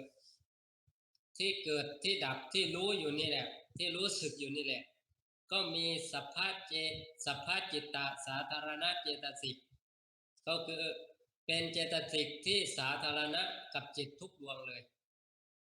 เพราะนั้นที่รู้สึกขึ้นได้ที่เราฟังข่าวว่าจะเป็นอย่างนั้นอย่างนี้มันเป็นธรรมชาติของจิตอยู่เช่นนั้นแต่ว่าโดยทั่วไปคนทั่วไปคือไม่อยากอย่างนั้นไม่อยากอย่างนี้ก็คือมีตัวตนอยู่ในกระบวนการเพราะนั้นยกให้เป็นธรรมชาติของสังขารถ้ายกให้เป็นธรรมชาติของสังขารอย่างที่อาจารย์คนสิงห์พูดมันไม่มีเราเนี่ยมันไม่ต้องไปยุ่งว่าจะให้ดับอย่างนั้นหรือจะต้องนั่งเพราะว่านั่งแล้วสมาธิมันดีมันจะเด็ดขาดกว่าหรือถ้าตอนลืมตาเนี่ยมันยืดเยื้อเพราะว่ากำลังสมาธิอะไรไม่พอมันไปคิดปรุงขึ้นมาแล้วที่สำคัญคือมีตัวตนในการที่จะเป็นไปกับสิ่งนั้นคือเรียกว่าสังขารนั้นไม่ยอมปล่อยให้สังขารเป็นสังขารแท้ๆเพราะสังขารแท้ๆเขาก็เป็นของเขาอยู่เช่นนี้คือสภาพจิตทุกดวงเนี่ยต้องมีสัพพะจิตตสาธารณเจตสิกอยู่ประกอบเสมอเจ็ดตัวเนี่ยเรียกว่าสาธารณะต่อจิตทุกดวงจะเป็นกุศลหรืออกุศลก็มีในสภาพธรรมเช่นนี้อยู่เรียกว่าทุกดวงเลยยกตัวอย่างว่าที่เราฟังเสียงอยู่ได้เนี่ยเพราะมีเอกคตาจิตที่เป็นหนึ่งนะที่สามารถเรียกว่าฟังรู้เรื่องถ้าจิตของเราพร่ามัวหรือไม่ตั้งมั่นไม่เป็นสมาธิเนี่ยมันรู้เรื่องไม่ได้เพราะนั้นที่เราฟังข่าวหรือดูอะไรที่รู้เรื่องเนี่ยเพราะว่ามันมีสมาธิในตอนนั้นแหละตอนที่รับรู้การได้ยินรับรู้ภาพรับรู้เสียงรับรู้ภาพเนี่ยมันต้องมีเอกคตาจิตก็คือจิตที่เป็นสมาธิแต่ถ้าไม่มีสมาธิถามว่าสิ่งที่อยู่ตรงหน้าหรือเสียงที่อยู่ตรงหน้าจะรู้เรื่องไหมเพราะนั้นที่รู้เรื่องที่รับอารมณ์ได้รู้เรื่องได้เนี่ยต้องมีเจตสิกทั้ง7นี้เข้าประกอบจะเป็นผัสสะเจตสิกเวทนาเจตสิกก็คือรู้สึกไปแล้วสัญญาเจตสิกจำได้ว่าเป็นอย่างไรเจตนาเจตสิกเอกคตาเจตสิกชีวิตินทรีย์เจตสิกมนสิการเจตสิกคือพร้อมเพราะนั้นอย่าไปกีดกั้นหรือพยายามห้ามเจตสิกเหล่านี้ไม่ให้มีในจิตนะมันผิดเพราะว่าไปยุ่งกับสังขารแล้วใครที่พยายามยุ่งก็คือตัวตนเพราะนั้นเมื่อไหร่ที่คิดจะไปจัดการอะไรในธรรมชาติเหล่านี้ก็คือตัวตนให้รู้ทันทีมันเผลอแล้วมันพยายามจัดการอะไรแล้วจริงๆไม่ต้องจัดการอะไรไม่ต้องนั่งตั้งท่าเพื่อจะให้เห็นอารมณ์นั้นดับหรือไม่ให้เหลือมันไม่ต้องไปยุ่งเลยก็คือรู้เฉยๆรู้จบรู้เนี่ยมันพอเพียงแล้วเพราะว่า โลกุตละจิตก็มีเรียกว่าโลกุตละจิตก็มีสัพพะจิตตสาธารณเจตสิกมันห้ามไม่ได้ใครจะไปห้ามได้มันห้ามไม่ได้แล้วสิ่งเดียวที่พ้นจากทั้งสิ้นเนี่ยพ้นจากทั้งสิ้นเนี่ยก็คือพ้นจากสังขารเนี่ยสิ่งเดียวคือพระนิพพานซึ่งพระนิพพานไม่ต้องไปทำอะไรไม่ต้องไปอะไรสักอย่างเขาเป็นอยู่เช่นนั้นเรียกว่าวิมุตติก็วิมุตติอยู่ไม่มีอะไรเกิดไม่มีอะไรที่ต้องไปดับเขาก็เป็นวิมุตติอยู่แต่ว่าคนทั่วไปพยายามยุ่งอะไรพยายามทำสมมุติให้เป็นวิมุตติพยายามทำสังขารให้เป็นวิสังขารพยายามทำสิ่งที่เกิดดับอยู่เนี่ยให้เป็นไปในอำนาจของตนซึ่งมันทำไม่ได้มันทำอะไรไม่ได้เพราะว่าเขาเป็นอยู่เช่นนี้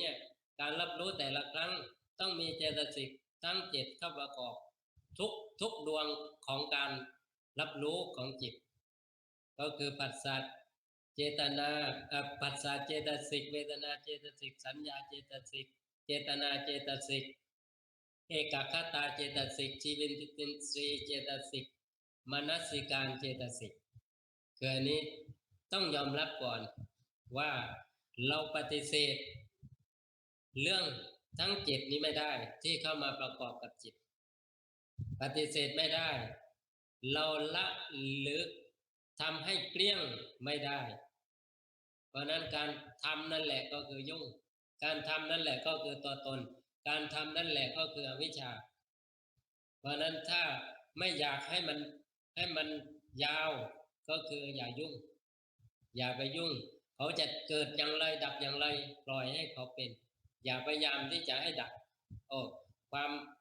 ามไม่ถูกใจมันเกิดขึ้นแล้วมันรับไม่ได้ทำอย่างไรให้ดับ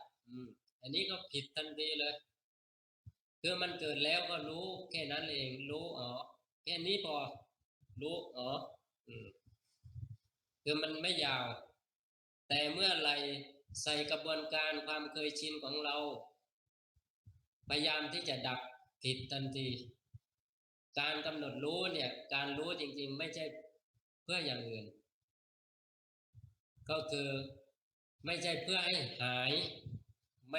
ม่ใช่เพื่อให้สภาวะธรรมนั้นหายแต่เพื่อเห็นธรรมความเป็นจริงต่างหากเพราะนั้นต่างกันที่พระเจ้าสอนเนี่ยสอนให้รู้หรือเห็นตามความเป็นจริงแต่ว่านักปฏิบัติพยายามทำให้หายในสภาวะธรรมนั้นก็คือพยายามดับทุกข์ไม่ใช่พยายามรู้ทุกข์แล้วละตัณหาก็ไม่ใช่ละตัณหาพยายามเพิ่มตัณหาเจริญมรรคก็ไม่ได้เจริญแล้วมรรคไปเจริญตัณหาแทนคือเราไม่ทันเพราะนั้นตรงนี้ก็คือตัวตนนั่นแหละที่ยุ่งที่ทำให้ยุ่งให้ทันเท่านั้นเองคือห้ามไม่ได้ห้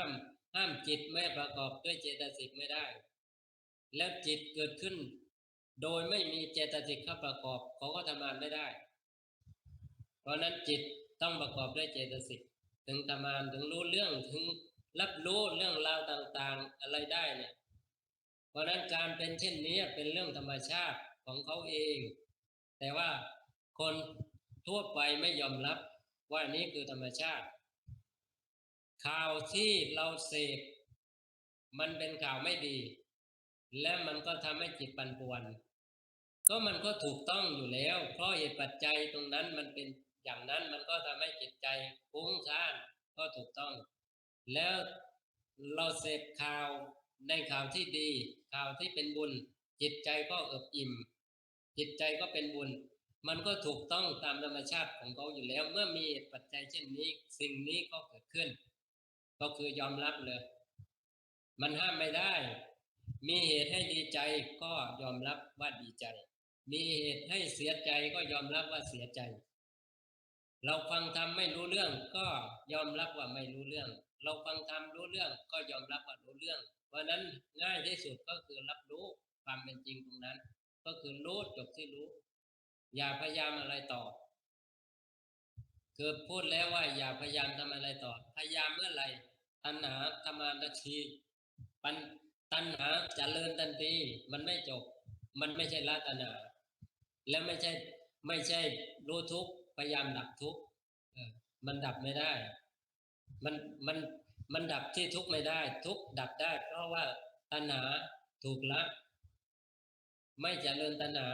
ทุกข์ก็ดับเองคืออันนี้ง่ายมากก็คือรู้นั่นแหละรู้เฉยๆรู้ตรงๆสักแต่ว่ารู้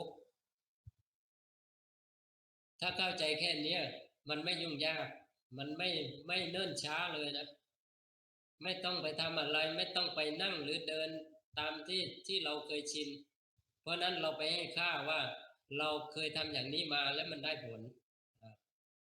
แล้วไม่คิดหรือว่าที่ทำอย่างนั้นมามันมีการบังคับมีตัวตนแต่ว่าเพราะมันหมดเหตุปัจจัยมันก็ดับไปแล้วเราก็จำว่าเราเคยทำอย่างนี้แล้วมันก็ได้ผลหรือมันดับอารมณ์นั้นได้แต่จริงๆที่ดับได้ไม่ใช่เราไปดับหรือใครไปดับแต่หมดเหตุปัจจัยเขาดับของเขาเองต่างหากเพราะนั้นถ้าเข้าใจเช่นนี้มันจะไม่ยุ่งมันจะไม่ยากมันจะไม่ยาวมันจะไม่ยืดก็คือรู้เสร็จก็จบรู้เสร็จก็จบมันจะเป็นอย่างไรไม่ได้ไปกังวลกับเขาเลยนะมันจะดับหรือไม่ดับจะค้างคาหรืออะไรมันไม่ได้ไปกังวลสักอย่างก็คือรู้แล้วก็แล้วกันรู้แล้วก็จบที่รู้ก็พอโดยเจตนาเจตจำนงความมุ่งหมายคาดหวังไม่มีก็คือรู้ตรงๆรู้ซื่อๆรู้สักแต่ว่ารู้จบรู้เนี่ยพอแล้วแค่นั้น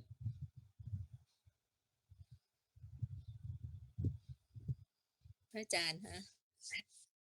ขอเสริมหน่อยได้ไหมฮะคือได้เนาะ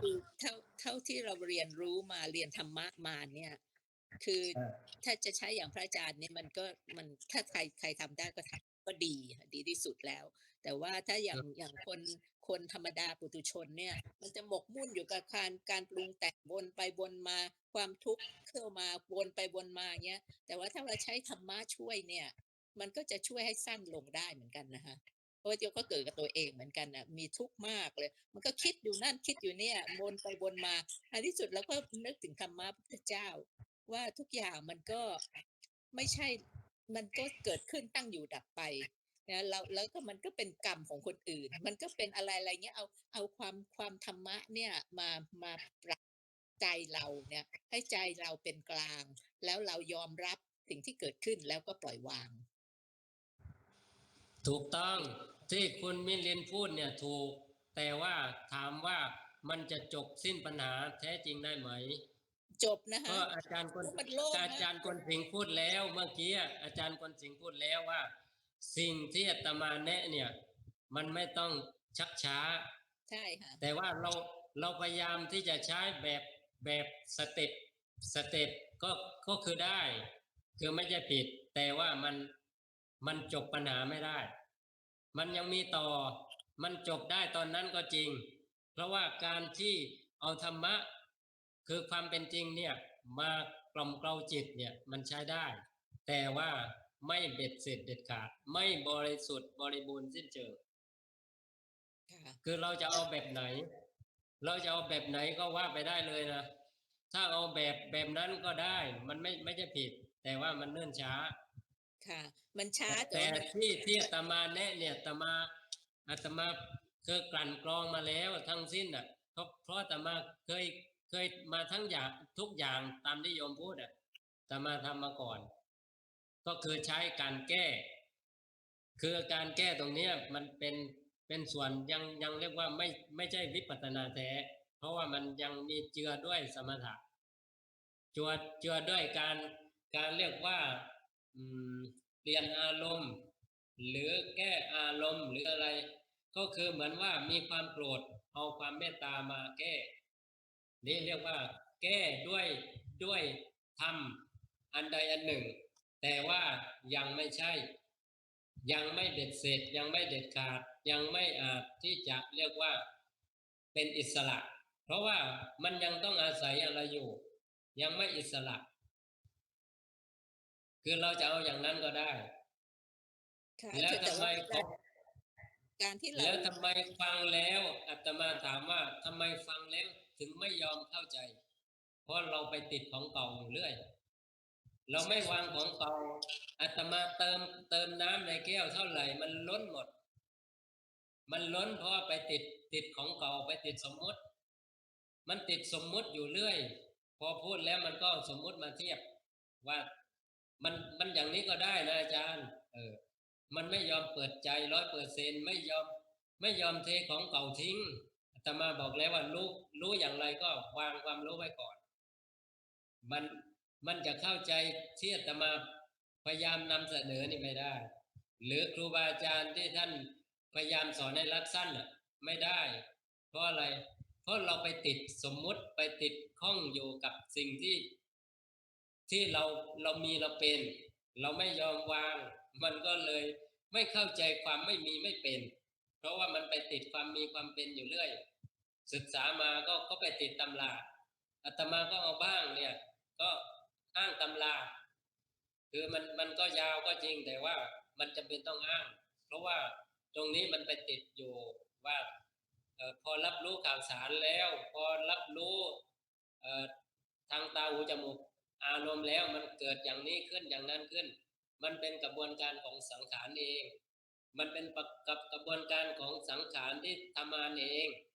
แต่ส่วนวิมุตติหรือพระนิพพานเนี่ยเขาพ้นจากสิ่งเหล่านี้ทั้งสิ้นเพราะนั้นไม่ต้องไปทำสังขารเนี่ยให้เป็นวิสังขารคือเป็นพระนิพพานมันทำไม่ได้เพราะนั้นเมื่อทำไม่ได้ก็ให้เห็นซะว่าสังขารเขาก็เป็นสังขารวิสังขารเขาก็เป็นวิสังขารแล้วจะไปทำอะไรอื่นอีกคุณมิลินถ้าเข้าใจเนี่ยมันไม่ต้องหาข้ออ้างอะไรมาเพื่อที่จะทำนะไม่เพราะว่าคนได้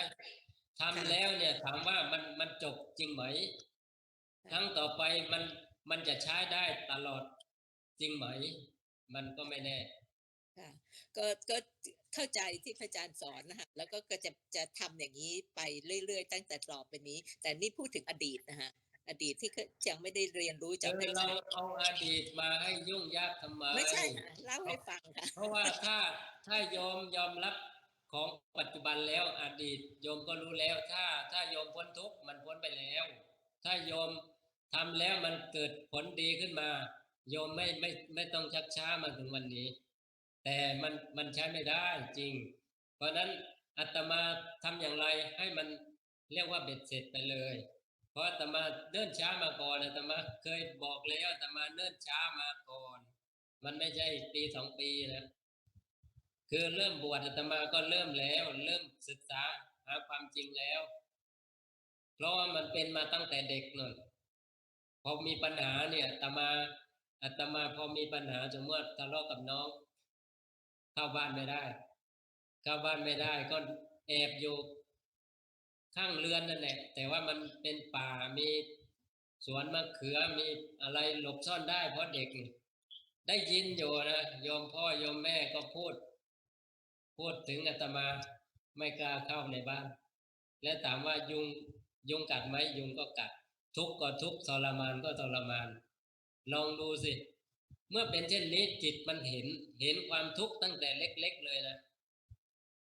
เห็นความทุกข์ตั้งแต่เล็กแต่ไม่รู้ว่ามันจะออกจากทุกข์ได้อย่างไรมันจะอิสระจากทุกข์ได้อย่างไรเพราะนั้น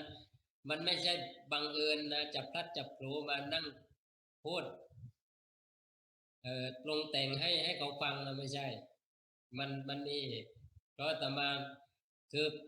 เมื่อมากเข้าก็สัญญากับตนเองเลยสัญญาหรือตั้งจิตอธิษฐานเลยว่าเมื่อไหร่เราได้รู้ทำเห็นทำบ้างเมื่อนั้นก็จะช่วยผู้อื่นจะไม่เรียกว่าเพิกเฉยคือไปเห็นยายคนหนึ่งอยู่ผู้เดียวแล้วก็ลูกหลานไม่ได้ดูแลเห็นประจักษ์ชัดอีกว่ามันทุกข์เหลือเกินในชีวิตเนี่ยมันไม่ใช่เล่นๆนะแล้วก็ถ้าเมื่อไหร่เราได้รู้ทำเห็นทำเนี่ยเมื่อไหร่เรามีกำลังที่จะช่วยคนอื่นได้ก็จะช่วยทันทีเพราะตรงนี้มันจึงไม่เบื่อที่จะสอนที่จะพูดทั้งเบื่อน่าจะเบื่อนะคำถามก็คำถามเดิมนั่นแหละเรื่องเก่าก็วนเวียนมาอยู่ตรงนี้แต่อาตมาก็ยินดีเพราะว่ามันตั้งเป้าไว้แล้ว มันตั้งโปรแกรมจิตไว้แล้วตั้งแต่เล็ก ขอบพระคุณค่ะพระอาจารย์คือที่พูดอย่างเงี้ยไม่ใช่อะไรค่ะโยมก็จะ คือโยมไม่ยอมหยุด ทำตา อยู่ มพ กับ ระอา ปัจ จาร จุ ย์ บัน ตอนเนี้ยคุณมิลินเห็น ค่ะ ความจริงที่อยู่ตรงหน้าไหมที่มันผุดขึ้นอ่ะ เห็นค่ะ ก็ตอนนี้ก็เข้าใจ โยม ที่พ โย ระอาม จาร จะ ย์บ เอา อก อะไรมาอ้างก็มันเป็นสังขารทั้งสิ้นโยมจะ ใช่ จะตามสังขารหรือให้ทันสังขารเล่า ที่โยม และ พูดออกมาน่ะมันตามสังขารมันไม่ทันสังขารทันไหมอ่ะ คือ และ มันผุดขึ้นมาทำไมโยมไม่ดูเล่าว่านี่มันผุดขึ้นแล้ว ค่ะ คือไม่ คือโย ใช่ มจะ ค่ะ อ้างอะไรก็ตามนะ โยมจะอ้างอะไรก็ตาม มันอ้างเพราะว่ากิเลสมันพาอ้าง แล้วโยมไม่เชื่ออีก โยมไม่ทันเขา ไม่ใช่ค่ะนี่คือที่โยมจะพูดว่าที่โยมเรียนมา หรือที่โยมได้ยินครูบาอา ก็ จารย์สอน ก็ มา ถู เนี่ย ก ให้ ก็ถูก ให้ อาตมาบอกแล้วว่าทั้งสิ้นน่ะมันเป็นกระบวนการผุดขึ้น ค่ะ ผุดขึ้นตรงนี้เลยนะตรงหน้าเลย ถ้าโยมเห็นตรงหน้าเนี่ยพอแล้วนะ ค่ะ ก็เห็น มัน แล้วก็ มัน accept and let go เนี่ยค่ะโยมจะทำ เออ ใช้ ไอ้ อยู่นะ accept and let คือ go คือไอ้นี้ก็โยมไปเอาความรู้เก่ามาอีก ความรู้ปัจจุบันเนี่ยก็คือรู้เฉยๆเนี่ยมันไม่ต้องอะไรเลย ไม่ต้องใช้ทฤษฎีอะไรเลย มันรู้ตรงหน้าแล้วก็พอกันแค่นั้นเอง ค่ะ แล้วมันจะไม่มีต่อไม่ได้ มันจะมีอะไรเป็นเรื่องราวยืดยาวไม่ได้ทันไม่เล่า ค่ะ คืออาตมาฟังคลิปของหลวงตาณรงค์ศักดิ์อันหนึ่งนะอาตมารู้สึกได้เลยว่า คือบางท่านใช้งานครูบาอาจารย์โดยไม่คำนึงถึงธาตุขันธ์คือหลวงตาณรงค์ศักดิ์บอกว่า คือตนเองไม่ยอมฟังให้เข้าใจนะ แล้วไปชักชวนผู้อื่นมาฟังมาศึกมาพยายามถามปัญหาท่านบอกว่า คือแทนที่ว่าท่านดำเนินจิตก็คือให้บุคคลที่มันเบาบางเนี่ยเบาบางและจะได้หลุดพ้นไม่ต้องเดินช้าอยู่เนี่ยแต่ว่าต้องมาตัดล่อมในส่วนของชั้นปฐมแต่นี้ท่านบอกว่าใช้งานอย่างนี้ธาตุขันธ์ของครูบาอาจารย์เนี่ยเหน็ดเหนื่อยมากแต่ว่าท่านก็ต้องทำมันเหน็ดเหนื่อยจริงๆนะพลังต้องใช้เยอะมากในการส่งไปนะทีนี้ท่านบอกว่าทำอย่างไรถึงจะเป็นการช่วยอาจารย์ช่วยครูบาอาจารย์เพราะท่านอยู่กับครูบาอาจารย์เยอะก็คือเราฟังแล้วให้ลงใจแล้วเราไปสอนต่อเลยสอนให้เห็นตามความเป็นจริงสมมุติว่าปั้นโอ่งนะก็คือไม่ต้องเอาดินเหนียวมาให้อาจารย์ปั้นให้เหนื่อยเพราะอาจารย์ก็จะได้เบาแรงในการที่จะทำงานที่คนอื่นทำไม่ได้แล้วแหละก็ประหยัดแรงของอาจารย์ไอ้นี้ทั้งดินเหนียวทั้งการปั้นเริ่มจากศูนย์เลยเริ่มจากหนึ่งก็ได้เริ่มจากหนึ่งจนไปถึงจบเลยและถามว่ามันเปลืองแรงขนาดไหนเปลืองแรงมากเลยและทีนี้ท่านบอกว่าก็ทำคือฟังให้เข้าใจประจักษ์ชัดแล้วก็ดำเนินจิตให้ถูกตามเนี้ยแล้วก็เมื่อเข้าใจประจักษ์แจ้งแล้วเราศรัทธาเพื่อที่จะให้เขาได้เข้าใจธรรมก็สอนเลยนะสอนเรียกว่าไม่ให้อาจารย์เปลืองแรงสอนจนกระทั่งว่าบุคคลนั้นน่ะเรียกว่าไปถึงจุดหนึ่งซึ่งท่านอุปมาเหมือนกับว่าปั้นโอ่งเนี่ยไปถึงจุดที่ว่าปั้นลายมังกรแล้วนะปั้นลายมังกรเนี่ยเขาปั้นไม่ได้นี่คือมันยอมรับแล้วว่าปั้นไม่ได้เอามาให้อาจารย์ช่วยทีนี้เนี่ยก็คือไม่เปลืองแรงอาจารย์แล้วก็ถนอมให้ท่านได้มีธาตุขันธ์อายุของท่านก็เรียกว่ายาวขึ้นท่านยกตัวอย่างหลวงปู่ทาจารุวรรณโนท่านทำงานหนักจนกระทั่งครั้งหนึ่งก็เกิดสุดแล้วก็ไม่ฟื้นอีกหลังจากนั้นท่านก็ ก็ก็บ่ายหน้าไปสู่การแตกดับเพราะอะไรเพราะว่าใช้งานท่านเกินใช้งานท่านหนักคือไม่ยอมไม่ยอมเข้าใจในส่วนที่ฟังแล้วมันน่าจะเข้าใจทำให้เปลืองแรงมากขึ้นเปลืองพลังในการถ่ายทอดในการส่งพลังเพราะว่าสิ่งที่อาจารย์หรือครูบาอาจารย์พ่อแม่ครูบาอาจารย์ท่านพยายาม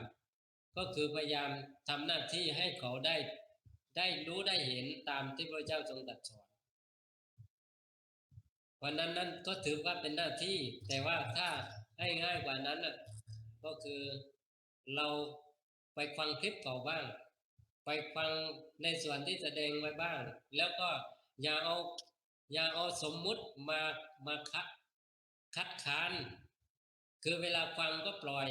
อย่าเอาปริยัติอย่าเอาสมมุติมาค้างคาต่อก่อนมันไม่จบพออาจารย์จะใส่ก็เอาสมมุติมาตั้งรับไว้แล้วไปติดสมมุติมันไม่ยอมวางสมมุติเอาอดีตบ้างอนาคตบ้างเข้าใจแล้วเดี๋ยวโยมจะไปทำเนี่ยนี่ก็ไปอนาคตแล้วก็โยมเคยทำมาได้ผลแล้วทำไมท่านพูดไม่ให้ค่ากับสิ่งนี้เล่าก็อาตมาพยายามรัดให้อาตมาจะให้เราเนิ่นช้าทำไมเล่าแล้วเราจะเอาเนิ่นช้าอยู่เรื่อยเที่ยววนเวียนอยู่แถวนี้ปัญหาเก่า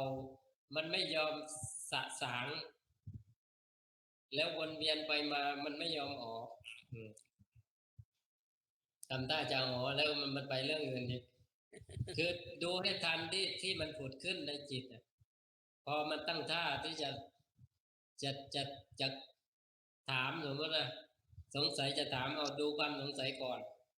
มันจบที่ตรงนั้นไม่ใช่ว่าจบเพราะได้คำตอบนะแต่อาตมาก็พยายามอธิบายนั่นแหละคือพยายามอธิบายนั่นแหละถึงแม้ว่ามันไม่อาจจบด้วยสมมุติที่ยื่นให้เนี่ยเพราะจริงๆก็จบก็คือไปเห็นความจริงต่างหากไปเห็นความจริงที่อยู่ตรงหน้าต่างหากถึงจะจบสงสัยก็ดีจะจบภารกิจที่ดิ้นรนค้นหาก็ตามมันจบที่ตนเองเพราะว่าพระธรรมจริงพระธรรมแท้ไม่ได้อยู่ที่ไหน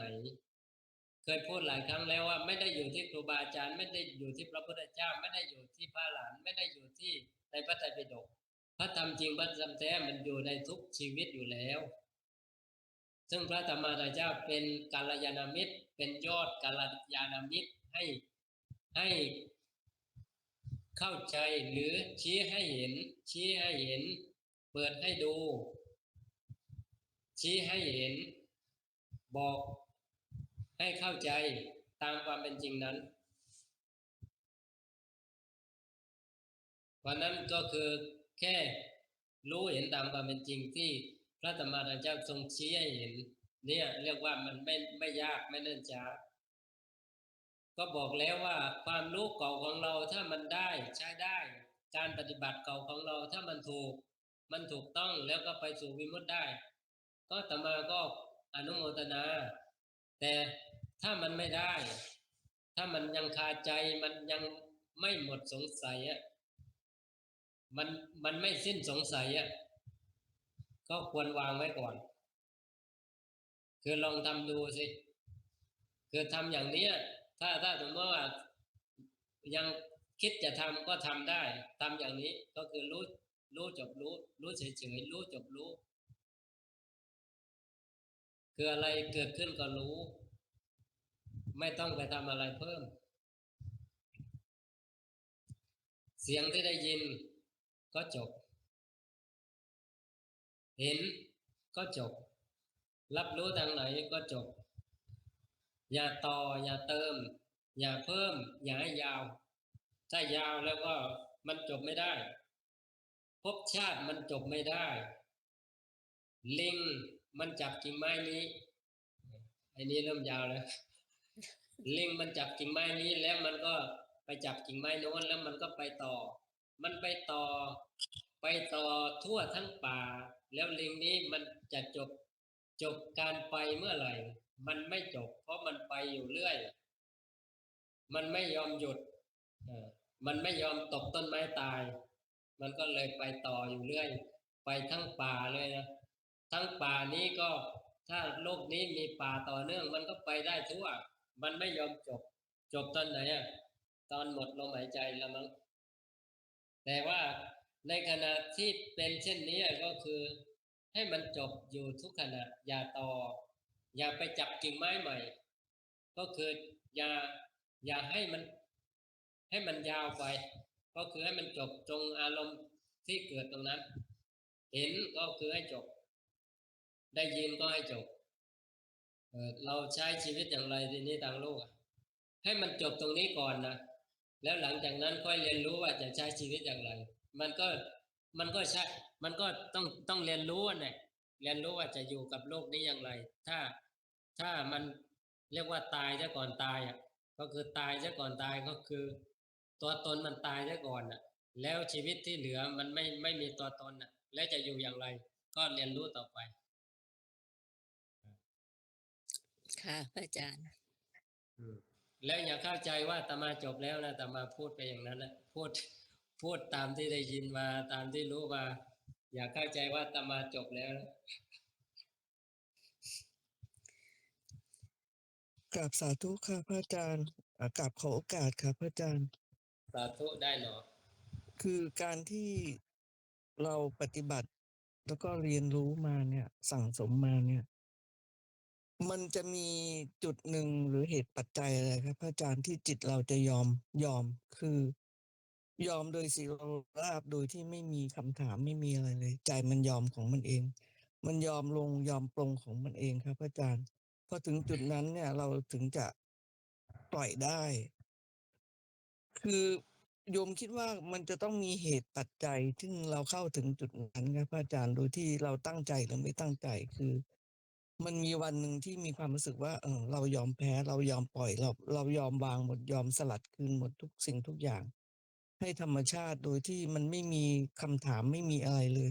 อยู่ดีๆมีความรู้สึกเรายอมแพ้แล้วเหรอเรายอมถอยแล้วเหรอเราเป็นผู้แพ้แล้วหรือแต่มันก็ปล่อยของมันเองครับพระอาจารย์มีความรู้สึกว่าเรายอมมันไม่มีความรู้สึกว่าเราสู้ไปยังไงมันก็ไม่ชนะ กิเลสตัณหาเลยมันไม่มีทางพอไปถึงจุดเหมือนกับเราถึงจุดที่มันจะจนมุมแล้วครับพระอาจารย์แล้วมันก็ปล่อยของมันเองครับพระอาจารย์มันเป็นสภาวะอย่างนั้นด้วยเหตุปัจจัยแหละครับพระอาจารย์มันถึงจะเข้าใจทำมากขึ้น พอถึงจุดนั้นเราถึงจะมีความรู้สึกว่าปล่อยวางมันเป็นยังไงมันก็ปล่อยของมันเองมันวางของมันเองโดยที่เราไม่ได้ตั้งใจไปปล่อยวางครับพระอาจารย์ให้พระอาจารย์ให้ความกระจ่างด้วยค่ะ สาธุเนาะก็จริงมันไม่ได้ไปอะไรในธรรมชาติที่เกิดดับเลยคือธรรมชาติที่เกิดดับคือยอมรับว่าเป็นอยู่เช่นนั้นจริงก็คือสังขารเพราะนั้นในความเป็นจริงของสังขารเนี่ยมีใครที่จะไปทำอะไรกับเขาได้คือมองให้เห็นก่อนนะเพราะเราทำอยู่เราอะไรอยู่มันก็เลยไม่จบมันก็เลยต่อมายืดยาวแต่ถ้าเข้าใจแล้วว่าเสียงที่เกิดมันจะดีหรือไม่ดีมันก็จบคำสรรเสริญหรือคำนินทาถ้าไม่ให้ค่าก็คือรับรู้แต่ว่าไม่ไปอะไรกับเขา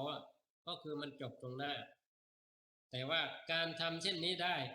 มันต้องอาศัยการรู้อยู่กับปัจจุบันก็คือไม่ไหลตอนนี้ทุกคนสามารถคือท่านที่ยังไม่ประจักษ์แจ้งก็คือสามารถรู้จิตของตนได้เพราะว่าจิตของตนเนี่ยใครจะมารู้แทนก็ไม่ได้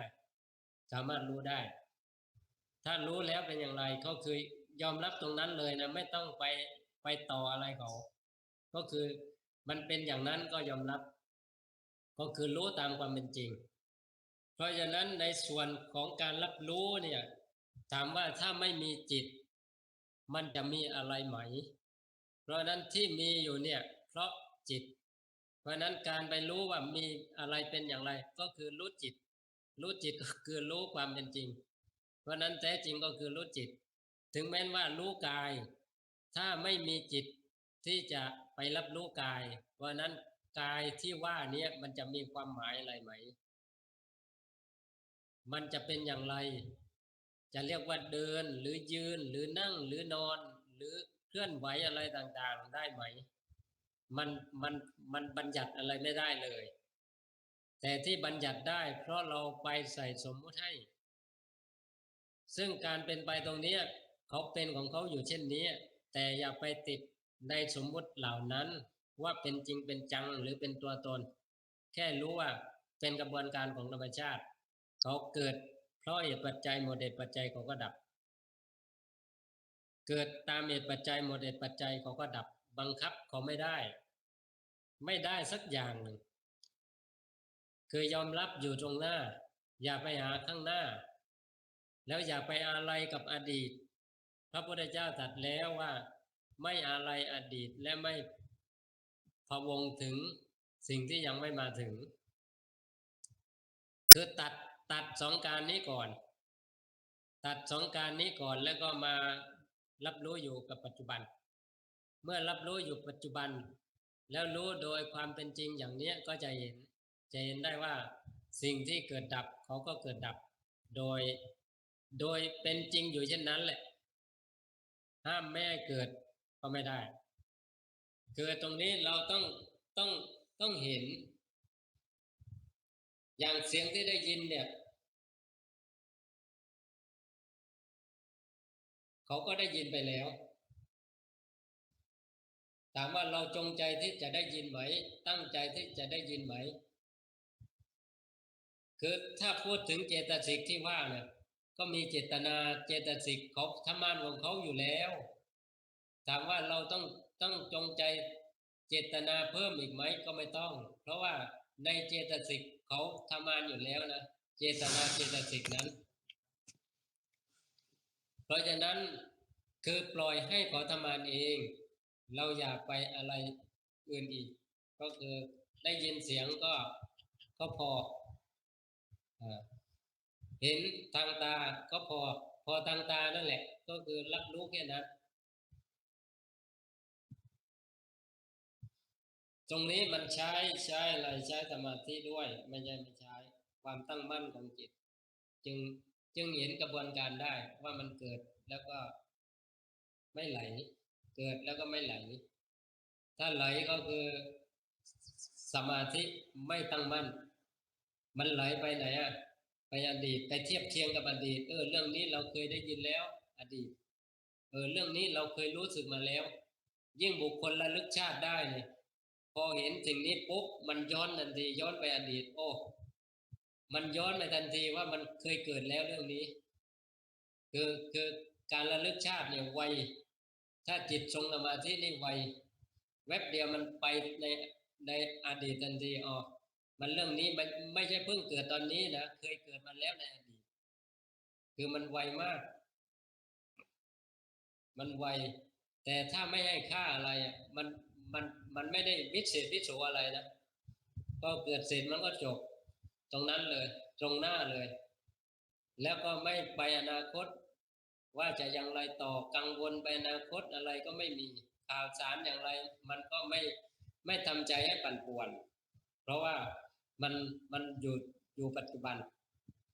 คือไม่ไปอดีตไม่ไปอนาคตอยู่กับปัจจุบันแท้ๆแต่ก็ไม่หยุดคือไม่หยุดอยู่ก็คือปัจจุบันเนี่ยปัจจุบันแท้ๆเนี่ยมันไม่มีใครที่จะไปหยุดอยู่กับเขาได้เนี่ยเสียงได้ยินใช่ไหมได้ยินใช่ไหมได้ถามว่ายึดเสียงไว้ได้ไหมเพราะนั้นปัจจุบันแท้ก็ยึดไม่ได้เพราะนั้นไม่อะไรเป็นอดีตไม่กังวลอนาคตแต่ก็ไม่หยุดอยู่จริงกับปัจจุบันก็คือสรุปว่าแค่รู้ไม่หยุดอยู่เนี่ยไม่ไป แล้วก็ไม่หยุดอยู่ ไม่ไปไม่มาแล้วก็ไม่หยุดอยู่มันแค่นี้เราทำถ้าจะทำให้ชำนาญอย่างเนี้ยก็คือ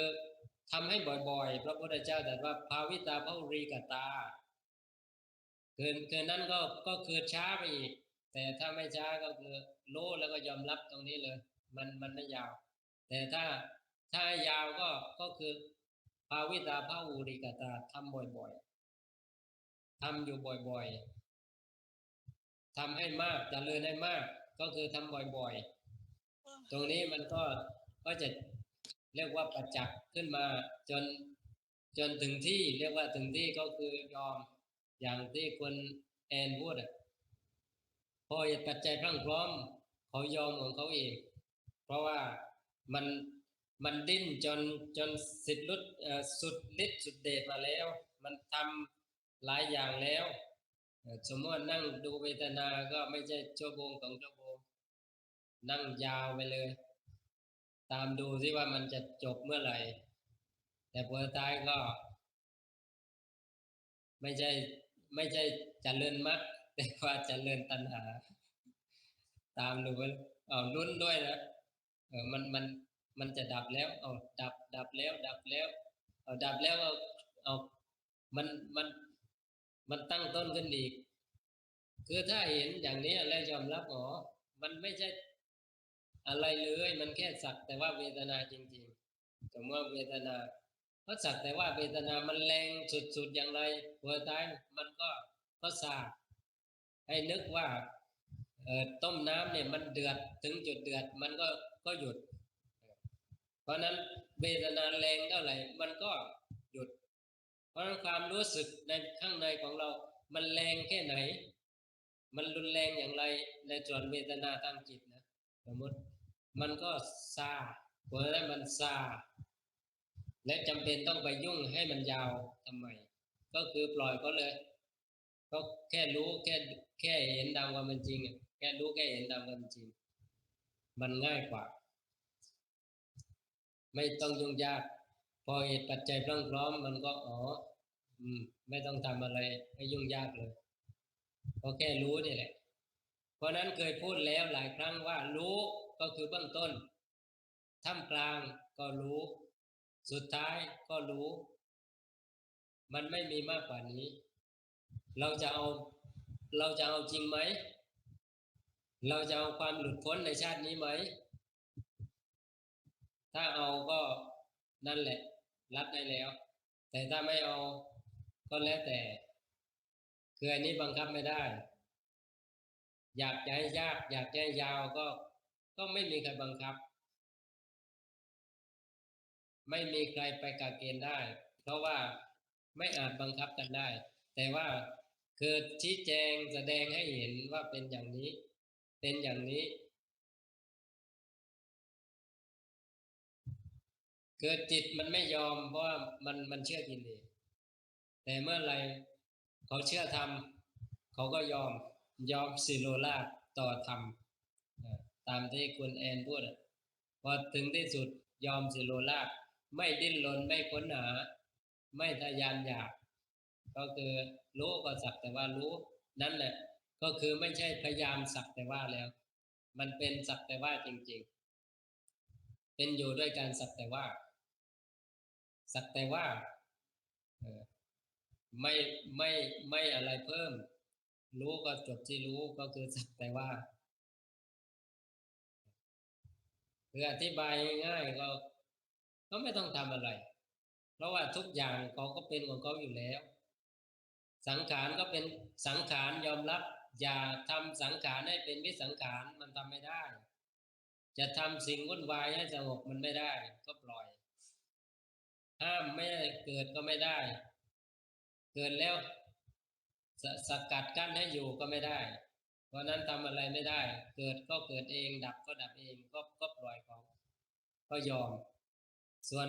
วิสังขารเขาก็เป็นอยู่เช่นนั้นไม่มีใครเป็นเจ้าของซึ่งการเห็นสังขารโดยความเป็นสังขารโดยถ่องแท้ไม่มีตัวตนเขาจะหยุดการที่จะไปเอาอะไรเองเพราะนั้นก็หยุด ก็คือหยุดไม่ได้ไปเอาอะไร ก็คือไม่ไปเอานิพพานไม่ได้ไปอะไรสักอย่างผลสุดท้ายนิพพานก็ไม่มีใครเป็นเจ้าของขันธ์ห้านี้ก็ไม่มีใครเป็นเจ้าของ เพราะนั้นไร้ซึ่งเจ้าของทั้งสิ้น ความเป็นอนัตตาก็คือไม่มีเจ้าของ เพราะนั้นความเป็นสุญญตาก็คือ ความหมายแห่งตัวตนไม่มี ความเป็นไปก็คือตามธรรมชาติ แต่ไม่มีใครเป็นไปด้วย เพราะนั้นสรุปทุกครั้ง ก็คือทุกมีอยู่ยอมรับไหม ไม่ใช่ว่าไม่ห้ามแม่ทุกนะทุกมีอยู่ แต่ไม่มีใครทุกก็คือไม่เป็นเจ้าของทุกพระพุทธเจ้าตรัสเราเห็นไหมเสียงที่ได้ยินเนี่ยก็เกิดดับของเขานั่นแหละคือทุกมีอยู่ แต่ใครเป็นเจ้าของเสียง หรือใครเป็นเสียงหรือเป็นอัตตาในเสียงไม่มี ก็คือเสียงก็คือเสียงได้ยินก็คือได้ยิน เพราะนั้นสภาพตรงนี้เรียกว่าทุกข์ที่เกิดขึ้นได้ดับได้เนี่ยเกิดตามเหตุปัจจัยหมดเหตุปัจจัยเนี่ยเขาก็ดับเรียกว่าทุกข์เพราะสิ่งที่พ้นจากทุกข์คือวิสังขารเขาไม่เกิดไม่ดับ ไม่เกิดไม่ดับเขาเป็นของเขาอยู่เช่นนั้นเพราะนั้นในส่วนสังขารเขาเกิดดับเป็นธรรมชาติแท้ๆอยู่เช่นนั้น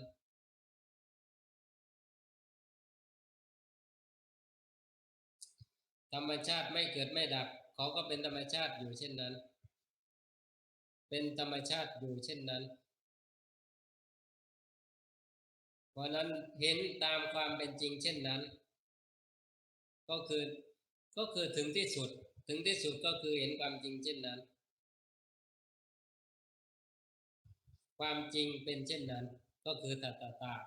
ถึงที่สุดก็เป็นตัตตาทุกมีอยู่แต่ผู้ทุกข์มีไม่ก็เป็นอยู่เช่นนั้นการกระทำมีอยู่แต่ไม่มีผู้กระทำเป็นเพียงกิริยาเท่านั้นไม่เป็นกรรมเพราะนั้นไม่มีใครเป็นเจ้าของการกระทำก็เรียกว่าเป็นเพียงกิริยาเมื่อไม่เป็นกรรมจะมีผลคือวิบากที่ต้องได้รับไม่มีเพราะว่าเป็นแค่กิริยาการกระทำมีอยู่แต่ผู้กระทำไม่มีเป็นเพียงกิริยาพระนิพพานมีอยู่แต่ผู้นิพพานไม่มีหรือใครจะเป็นเจ้าของนิพพานก็ไม่มีมรรคมีอยู่แต่ไม่มีผู้เดินไม่มีใครจงใจที่จะเดินมรรคเพราะว่ามรรคจงใจเดินก็แค่เบื้องต้นได้แต่ว่าผลสุดท้ายเป็นมรรคจิตจนถึงสุดท้ายเรียกว่าอรหัตมรรคก็ไม่มีใครเป็นเจ้าของไม่มีใครจงใจเดินเพราะนั้นผลสุดท้ายก็มรรคมีอยู่แต่ผู้เดินไม่มีถ้าจะสรุปอริยสัจแห่งจิตอีกทีก็ได้เพราะว่าจะได้เรียกว่ากระชับขึ้นมาอีกเกิดนี้หลวงปู่ดูลเนี่ยสอนแล้วก็ตรงแล้วก็ครูบาอาจารย์หลายท่านเอามาอ้างแล้วระดับทั้งนั้นระดับคือระดับอาจารย์ที่สอนเพื่อพ้นทุกข์ทั้งนั้นเลยเกิดอย่างเช่นหลวงพ่อปราโมทย์จะอ้างบ่อยหลวงตาณรงค์ศักดิ์ก็อ้างอยู่อาจารย์อุดรก็อ้างหลายท่านที่อ้างอริยสัจแห่งจิตหลวงปู่ดูลจิตส่งนอกก็คือไหลไปนั่นไหลไปกับความคิดไหลไปกับความรู้ไหลไปกับสมมุติที่เคยประจักษ์มาเคยรู้มาอะไรอย่างเงี้ยเรียกว่าไหลไปไม่อยู่กับปัจจุบันจิตส่งนอกก็คือไหลไปจิตส่งนอกถ้าพูดให้ครบถ้วนก็คือหยุดในด้วยจิตส่งนอกแล้วก็หยุดในเรียกว่าตรงนี้เป็นเหตุก็คือสมุทัยจิตส่งนอกเป็นสมุทัยผลก็คือทุกข์ จิตเห็นจิตอย่างแจ่มแจ้งเป็นมรรคผลของจิตเห็นจิตอย่างแจ่มแจ้งเป็นนิโรธทีนี้ตรงกับพระไตรปิฎกไหมไม่เห็นมีเลยในพระไตรปิฎกแต่ว่าตรงกับพระไตรปิฎกไม่มีในพระไตรปิฎกแต่ตรงกับพระไตรปิฎกเกิดจิตส่งนอกเนี่ยพระพุทธเจ้าตรัสว่าจิตจุดในจิตไหลออกนอกเรียกว่าเป็นเหตุให้เกิดทุกข์เกิดนี้มีอยู่คำนี้จิตหยุดในกับไหลออกนอกก็คือเป็นเหตุให้เกิดทุกข์แล้วคำว่าจิตเห็นจิตอย่างแจ่มแจ้งเนี่ยเห็นจิตระดับไหนถึงชื่อว่ามรรคจิตเห็นจิตอย่างแจ่มแจ้งเป็นมรรคซึ่งตรงนี้ท่านหลวงปู่ดูลไม่พูดให้เรียกว่าจงคลึมภาษาอะไรภาษาของเราเรียกว่าคือพูดอย่างเรียกว่าไม่ปิดอะไรไว้สักหน่อยอ่ะก็คือพูดอย่างโล่งโจ้งเลยนะคือถ้าพูดอย่างโล่งโจ้งจิตเห็นจิตเป็นมรรคเนี่ยไม่ใช่มรรคธรรมดาแต่เป็นอารัตตมรรคคือพูดอย่างนี้เลยจิตเห็นจิตอย่างแจ่มแจ้งเป็นอารัตตมรรคเพราะว่าพระโสดาบันยังไม่เห็นจิตผู้ที่เห็นจิตได้คือพระอนาคามีเห็นจิตเพราะนั้นจิตเห็นจิตมันเป็นเครื่องดำเนินไปสู่อารัตผลแล้วนะจิตเห็นจิตอย่างแจ่มแจ้งก็เป็นอารัตตมรรคผลของการเห็นจิตอย่างแจ่มแจ้งตรงนี้เป็นนิโรธก็คือถึงอารัตผลแล้วเถียงไม่ได้ตรงนี้เถียงไม่ได้เลยก็คือเป็นอยู่เช่นนี้จิตส่งนอกเป็นสมุทัยผลก็คือทุกข์จิตเห็นจิตเป็นมรรคจิตเห็นจิตอย่างแจ่มแจ้งเป็นมรรคผลของการเห็นจิตอย่างแจ่มแจ้งเป็นนิโรธ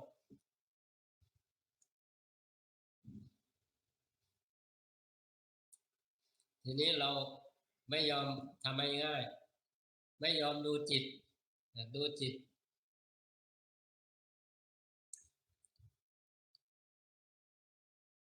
เป็นเรื่อง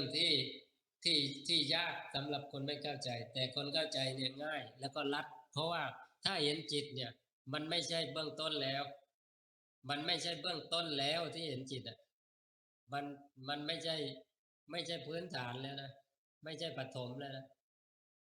มันระดับที่อาจารย์อุดรบอกว่าถ้าเห็นจิตได้เนี่ยเห็นจิต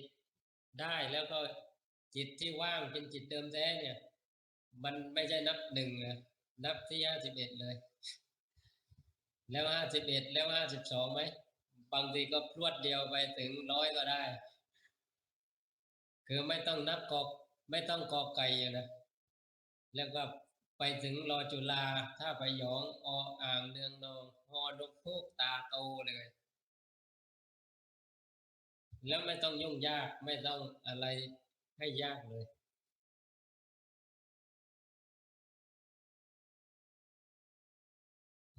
อาตมาพูดยาวไปคุณแอนกราบสาธุกับพระอาจารย์เมื่อถึงเวลาเนี่ย แม้แต่รู้เอง ก็ไม่ได้ยึดในรู้นะครับอาจารย์ แม้แต่จิตที่ไปรู้ เราก็ไม่ยึดในจิตนั้นครับอาจารย์ พอถึงเวลาแล้วเขาก็จะเข้าใจแล้วเขาก็จะปล่อยวางเองค่ะ คือจิตเองก็จะต้องปล่อยวางจิตโดยธรรมชาติ แต่ก็อาศัยอย่างที่พระอาจารย์ได้กล่าว อาศัยว่าเรารู้อยู่ในปัจจุบัน รู้ตัวเดียวค่ะ รู้ด้วยปัจจุบันธรรมเป็นปัจจุบันธรรม แล้วก็รู้ด้วยความเป็นกลาง แล้วก็เมื่อฝึกไปบ่อยๆโยมคิดว่าทุกคนก็จะเข้าถึงสภาวะนั้นได้ค่ะ โดยอาศัยความที่เรารู้อยู่บ่อยๆ โดยที่ไม่ได้จงใจ แล้วก็เมื่อเหตุปัจจัยพร้อมอย่างที่พี่อาจารย์กล่าวเนี่ยเขาก็จะเกิดขึ้นเองค่ะ แม้แต่ เราจะเข้าใจเลยว่ารู้ก็ยึดไม่ได้ในรู้ จิตที่ไปรู้เราก็ไปยึดจิตนั้นไม่ได้ สรุปแล้วทำทั้งหลายทั้งปวงไม่ควรยึดมั่นถือมั่นค่ะพระอาจารย์กราบสาธุค่ะ สาธุสุดท้ายก็คือปล่อยวาง84,000 ธรรมขันธ์อุบายวิธีเพื่อการวางถึงที่สุดไม่เหลืออะไรนั่นคือที่สุด เพราะนั้นจิตที่รู้ก็ถามว่ารู้อะไร ก็บอกไม่ได้ว่ารู้อะไร ก็คือแค่รู้นั่นแหละ เพราะนั้นไม่ให้ค่าแม้แต่รู้ผลสุดท้ายก็ไม่เหลืออะไร ไม่เหลืออะไรที่ว่าก็ยังรู้อยู่นะ ไม่เหลืออะไรก็รู้ว่าไม่เหลืออะไรนะจิตเกลี้ยงก็รู้ว่าจิตเกลี้ยงนะมันไม่เหลืออะไร แม้แต่จิตเองก็รู้ว่าไม่เหลือ เพราะนั้นผลสุดท้ายมันก็รู้นั่นแหละผลสุดท้ายมันก็รู้ แต่ไม่ได้ยึดรู้ ไม่ได้ไปให้ค่าอะไรสักอย่างนะ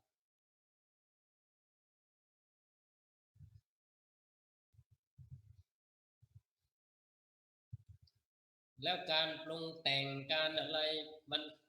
มันจะลดลงเอง เราไม่ต้องไปพยายามนะคือเห็นก็ไม่ได้ไปอะไร อย่างคุณพิมพิสาพูดวันก่อนเนี่ยก็ฟังข่าวก็ไม่ไปตัดสินว่าคนนั้นถูกคนนั้นผิด หรือคนนั้นควรให้คะแนนน่าสงสารหรืออะไรก็คือรับฟังข่าว คือเขาไม่ปรุงต่อเอง คือมันเป็นเองนะตรงเนี้ยมันอธิบายยาก ถ้าพอถึงตรงเนี้ยความทุกข์ก็น้อยลง หรือไม่ทุกข์ก็ได้ แล้วแต่เพราะนั้นไม่ต้องไปอะไรเลย ความทุกข์มีอยู่แต่ผู้ทุกข์มีไม่ก็คือหมายถึงว่าทุกข์นั้นไม่จะเป็นของใคร แล้วใครจะเป็นทุกข์ก็ไม่มีใครเป็นทุกข์เพราะนั้นทุกข์เป็นแค่ธรรมชาติเพราะนั้นจะเหลืออะไรจะค้างคาอะไรไม่มี แม้แต่ก็คือสรุปว่าสังขารไม่สังขารก็ไม่ได้ยึดสัพเพธัมมานารังอภินิเวสายะทำทั้งหลายบุคคลไม่ควรเข้าไปยึดมั่นถือมั่นเพราะมันยึดไม่ได้ทำไมถึงยึดไม่ได้ เพราะมันไม่มีตัวตนที่จะยึดถ้าไล่ยาวมันก็ยาวนะเพราะตัวตนที่ว่าเนี่ยมันไม่มีจริง มันไม่เคยมีอยู่จริง มันมีแค่คิดเอาแต่ดันไปเชื่อความคิดซะอีกว่ามีตัวตน หรือไปเชื่อคำพูดว่ามีตัวตน อัตตา อัตวา อัตตวาทุปาทาน อัตตาบวกวาทะแล้วก็อุปาทาน อุปาทานก็คือยึดในวาทะก็คือคำพูด อัตตาก็คือว่ามีตัวตน เพราะนั้นมันไปยึดว่ามีตัวตนโดยคำพูด เพราะว่าคำพูดมันต้องใช้มันสมมติของเราจีวรเราอานนท์เธอเอาจีวรเรามาสิพระธรรมกายเจ้าท่านก็ใช้สมมุติแต่ว่าท่านไม่ยึดในสมมุติแต่คนทั่วไปที่ไม่เห็นความจริงใช้สมมุติแล้วก็ไปติดสมมุติแล้วก็ยุ่งมันไม่ยอมวางขณะฟังธรรมก็สมมุติมาเทียบที่เราเรียนมาไม่ได้เป็นอย่างนี้นะที่ในพระไตรปิฎกไม่เห็นว่าอย่างนี้คือถูกก็ได้ในพระไตรปิฎกที่ไม่ถูกก็มี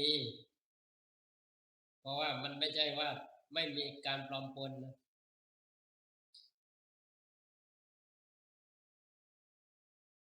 นิพพานปัจจโยโหตุแค่คำนี้ก็เชื่อไม่ได้แล้วนะที่สืบต่อกันมาเนี่ยนิพพานปัจจโยโหตุเนี่ยนิพพานที่ไหนมีเหตุปัจจัยเล่าพระนิพพานไม่มีเหตุปัจจัยพ้นเหตุปัจจัยนี่นิพพานปัจจโยตุขอบุญนี้จงเป็นปัจจัยแก่พระนิพพานเป็นปัจจัยอะไรกับพระนิพพานพระนิพพานไม่มีเหตุปัจจัยที่จะให้ถึงที่จะให้ได้รับผลนั้นเพราะนั้นความต่างๆที่เรายึดเนี่ยมันควรทิ้งแต่บ้าง เวลาฟังธรรมปล่อยให้จิตเปรี้ยงได้ไหมก็คืออย่างผู้ติดตามท่านหุยหนิงเพราะนั้นตอนนั้นท่านบรรลุธรรมถึงที่สุดแล้วนะจบกิจแล้วแต่ว่ายังเป็นฆราวาสอยู่สังฆปรินายกองค์ที่5มอบบาตรและจีวรเป็นตำแหน่งของสังฆปรินายกองค์ที่6แล้วก็สั่งว่าเธอจงเดินทางไปที่นั่นไปพักอยู่ที่นั่นตอนนี้ยังเรียกว่าอยู่ที่นี่อันตรายเพราะคนต้องการบาตรจีวรมีอยู่คือนี้ไม่ใช่ในพระไตรปิฎกนะก็คือเรื่องของเซนบวยหลังแล้วในจำนวนผู้ที่ติดตามท่านหุยหนิงเนี่ยมีท่านหนึ่งเป็นทหารติดตามสะกดรอยเรียกว่าเซียนที่สุดตามมาติดท่านก็หนีไม่ได้แล้วก็วางบาตรกับจีวรไว้บาตรจีวรนี้ก็ไม่ได้เป็นอะไรเลยเพราะนั้นจะไปยึดติดทำไมถ้าเขาจะเอาก็เอาไปท่านก็วางเสร็จท่านก็หลบไปซ่อนท่านนั้นตามมาแล้วก็พยายามที่จะดึงบาตรดึงจีวรดึงไม่ได้เพราะอำนาจที่ท่านวางเนี่ยวางด้วยความว่างของจิตที่ว่างไม่ได้มีความประสงค์อะไรสักอย่างก็คือว่างจิตว่างทำอะไรมันก็เรียกว่าศักดิ์สิทธิ์ประมาณนั้นท่านนี้พอดึงบาตรจีวรไม่ได้แล้วก็ น้องชายออกมาเถิดเราตามมาเนี่ยไม่ได้ประสงค์บาตรกับจีวรแต่เราต้องการฟังธรรมท่านก็ออกมาแล้วก็ท่านนั้นอาตมาจำชื่อไม่ได้ก็ถามว่าท่านอาจารย์สังฆปรินายกสอนอะไรกับท่านขอให้แสดงความหลักธรรมนั้นหรือความจริงนั้นให้กับเราได้ไหมเราต้องการสิ่งนี้ที่ตามมาเนี่ยถ้าอย่างนั้นก็ได้ขอให้ท่านปล่อยวางความรู้เก่าทั้งสิ้นเสียแล้วก็ไม่เพ้อฝันอะไรในอนาคตดำรงจิตอยู่กับปัจจุบันด้วยความว่างด้วยความเกลี้ยงด้วยความไม่มีอะไรแล้วก็มองให้เห็นความเป็นจริงตรงนี้ท่านนั้นก็ดำเนินจิตตามก็อัศจรรย์ใจว่าสิ่งนี้มันมีอยู่แล้วเป็นอยู่แล้วเช่นนี้คือความว่างที่ไม่ต้องทำเนี่ยโดยไม่ต้องทำอะไรเลยมันมีอยู่แล้วท่านประจักษ์แจ้งความเป็นจริงตรงนั้นก็น้ำตาร่วงเราอยู่กับอาจารย์นานเหลือเกินแต่ไม่เคยฟังไม่เคยรู้เห็นธรรมเช่นนี้เลยช่างอัศจรรย์ช่างน่าอัศจรรย์เหลือเกินคือท่านก็กราบท่านหุยหนิงซึ่งท่านหุยหนิงก็คือท่านเวยหลางนั่นก็คือเหมือนว่าลูกศิษย์คนแรกของท่านหุยหนิงท่านเวยหลางก็คือท่านนั้นเองแล้วหลังจากนั้นท่านก็ไปหลบซ่อนอยู่ในป่ากับพรานป่าหลายปีรวมระยะเวลา15 ปีแต่ว่าจิตของท่านไม่ได้เปลี่ยนแปลงเลยความรู้ความเข้าใจเช่นไรตั้งแต่ตอนนั้นจนถึง15 ปีก็เหมือนเดิมเรียกว่ารู้เห็นตามความเป็นจริงอยู่เช่นนั้นเหมือนเดิมไม่เปลี่ยนไม่เพี้ยนไม่ขึ้นลงเลยซึ่งตรงนี้พระสัมมาสัมพุทธเจ้าทรงตรัสชัดเจนว่าจิตของพระอรหันต์ไม่มีที่ลุ่มที่ดอนจะอยู่ที่ใดก็เสมอกันเพราะนั้นอยู่กับพรานป่า ก็ไม่ได้แปดเปื้อนไปกับพรานป่าเลยคือพรานป่าอาชีพของเขาก็คือล่าสัตว์ฆ่าสัตว์แต่ท่านไม่ได้เป็นไปด้วยจิตของท่านไม่ได้เป็นไปด้วยการกระทำของท่านไม่ได้เป็นไปด้วยนี่คือความน่าอัศจรรย์ของผู้มีธรรมคือไม่ได้ไม่ได้เข้าเมืองตาหลิวจะหลิวตาตามหมายถึงว่าเขาฆ่าสัตว์ก็ฆ่าด้วยไม่ใช่ท่านรู้เห็นตามความเป็นจริงก็เกิดจิตอยู่เหนือกว่าพรานทั้งหลายเพราะนั้นจะให้ทำฆ่าสัตว์ผิดศีลท่านทำไม่ได้เพราะถึงที่สุดนั่นแหละก็คือจะเห็นได้ว่ามันจะเปลี่ยนไม่ได้มันจะเปลี่ยนจิตที่เป็นจิตตวิมุตติหรือจิตตสังขารนั้นให้เป็นจิตตวิสังขารให้เป็นจิตตสังขารอีกไม่ได้จิตเป็นวิสังขารไปแล้วก็เป็นวิสังขารไปเลยไม่อาจที่จะเป็นจิตตสังขารได้อีกเพราะนั้นแค่รู้เห็นตามความเป็นจริงแล้วมันจบกระบวนการได้ไม่ต้องกังวลอนาคตว่าจะเป็นอย่างไรเขาเป็นของเขาเองอย่าไปกังวลเลยว่าเราจะทำอย่างนี้ไปนานแค่ไหนจะอย่างไร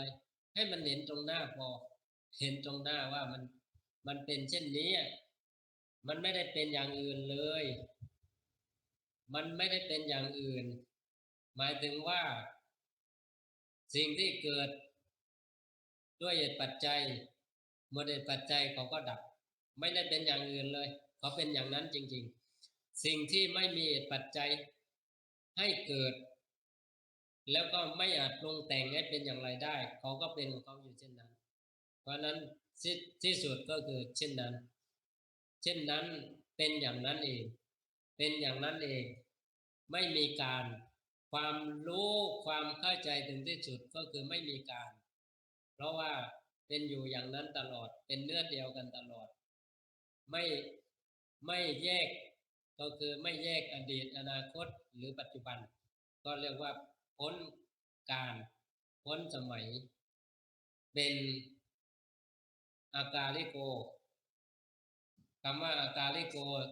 แท้ๆก็คือพระนิพพานไม่ใช่เป็นอย่างอื่นนะก็คือเป็นนิสังขารเป็นอากาลิโกเพราะนั้นอากาลิโกก็เป็นอยู่อย่างนั้นซึ่งความเป็นสังขารก็เนื้อแท้ของเขาก็คือความว่างด้วยเช่นเดียวกันเพราะตัวตนในการเกิดการดับไม่มีเพราะนั้นไร้ซึ่งตัวตนก็เป็นความว่างเป็นความว่างไร้ซึ่งตัวตนขณะนี้ได้ยินเสียงอยู่แต่ตัวตนในเสียงก็ไม่มีตัวตนเป็นเจ้าของเสียงก็ไม่มีแค่ได้ยินแล้วก็จบถ้าเราไม่เอาเรื่องอดีตไม่เพ้อฝันอนาคตอยู่ตรงปัจจุบันแล้วก็ไม่ยึดปัจจุบันแล้วถามว่าเหลืออะไรตอนนี้เลยนะดูในจิตว่าเหลืออะไร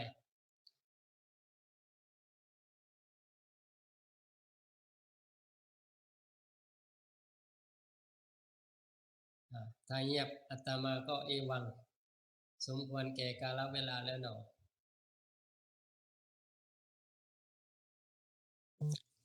สาธุค่ะ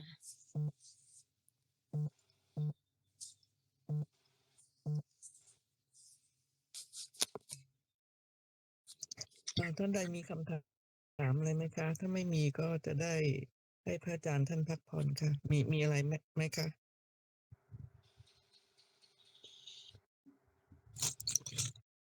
ค่ะฉะนั้นเชิญทุกท่านกราบพระรัตนตรัยกันนะคะอะระหังสัมมาสัมพุทโธภควาพุทธังภควันตังอภิวาเทมิสวากขาโตภควตาธัมโมธัมมังนัมสสามิสุปฏิปันโนภควโตสาวกสังโฆสังฆังนามามิเชิญทุกท่านน้อมกราบขอบพระคุณพระอาจารย์มหาบุญเลิศนะคะกราบกราบกราบกราบขอบพระคุณพระอาจารย์มหาบุญเลิศและอาจารย์กลสิงห์อย่างสูงค่ะแล้วก็อนุโมทนาบุญกับกัลยาณมิตรทุกท่านนะคะ ที่เข้ามารับฟังธรรมแล้วก็สนทนาธรรมแบ่งปันธรรม อนุโมทนาค่ะสาธุสาธุสาธุสาธุ สาธุสาธุสาธุอนุโมทา สา มิ ธุค่ะ กราบขอบพระคุณพระอาจารย์เจ้าค่ะ โอ้หนอสาธุ ขอบคุณ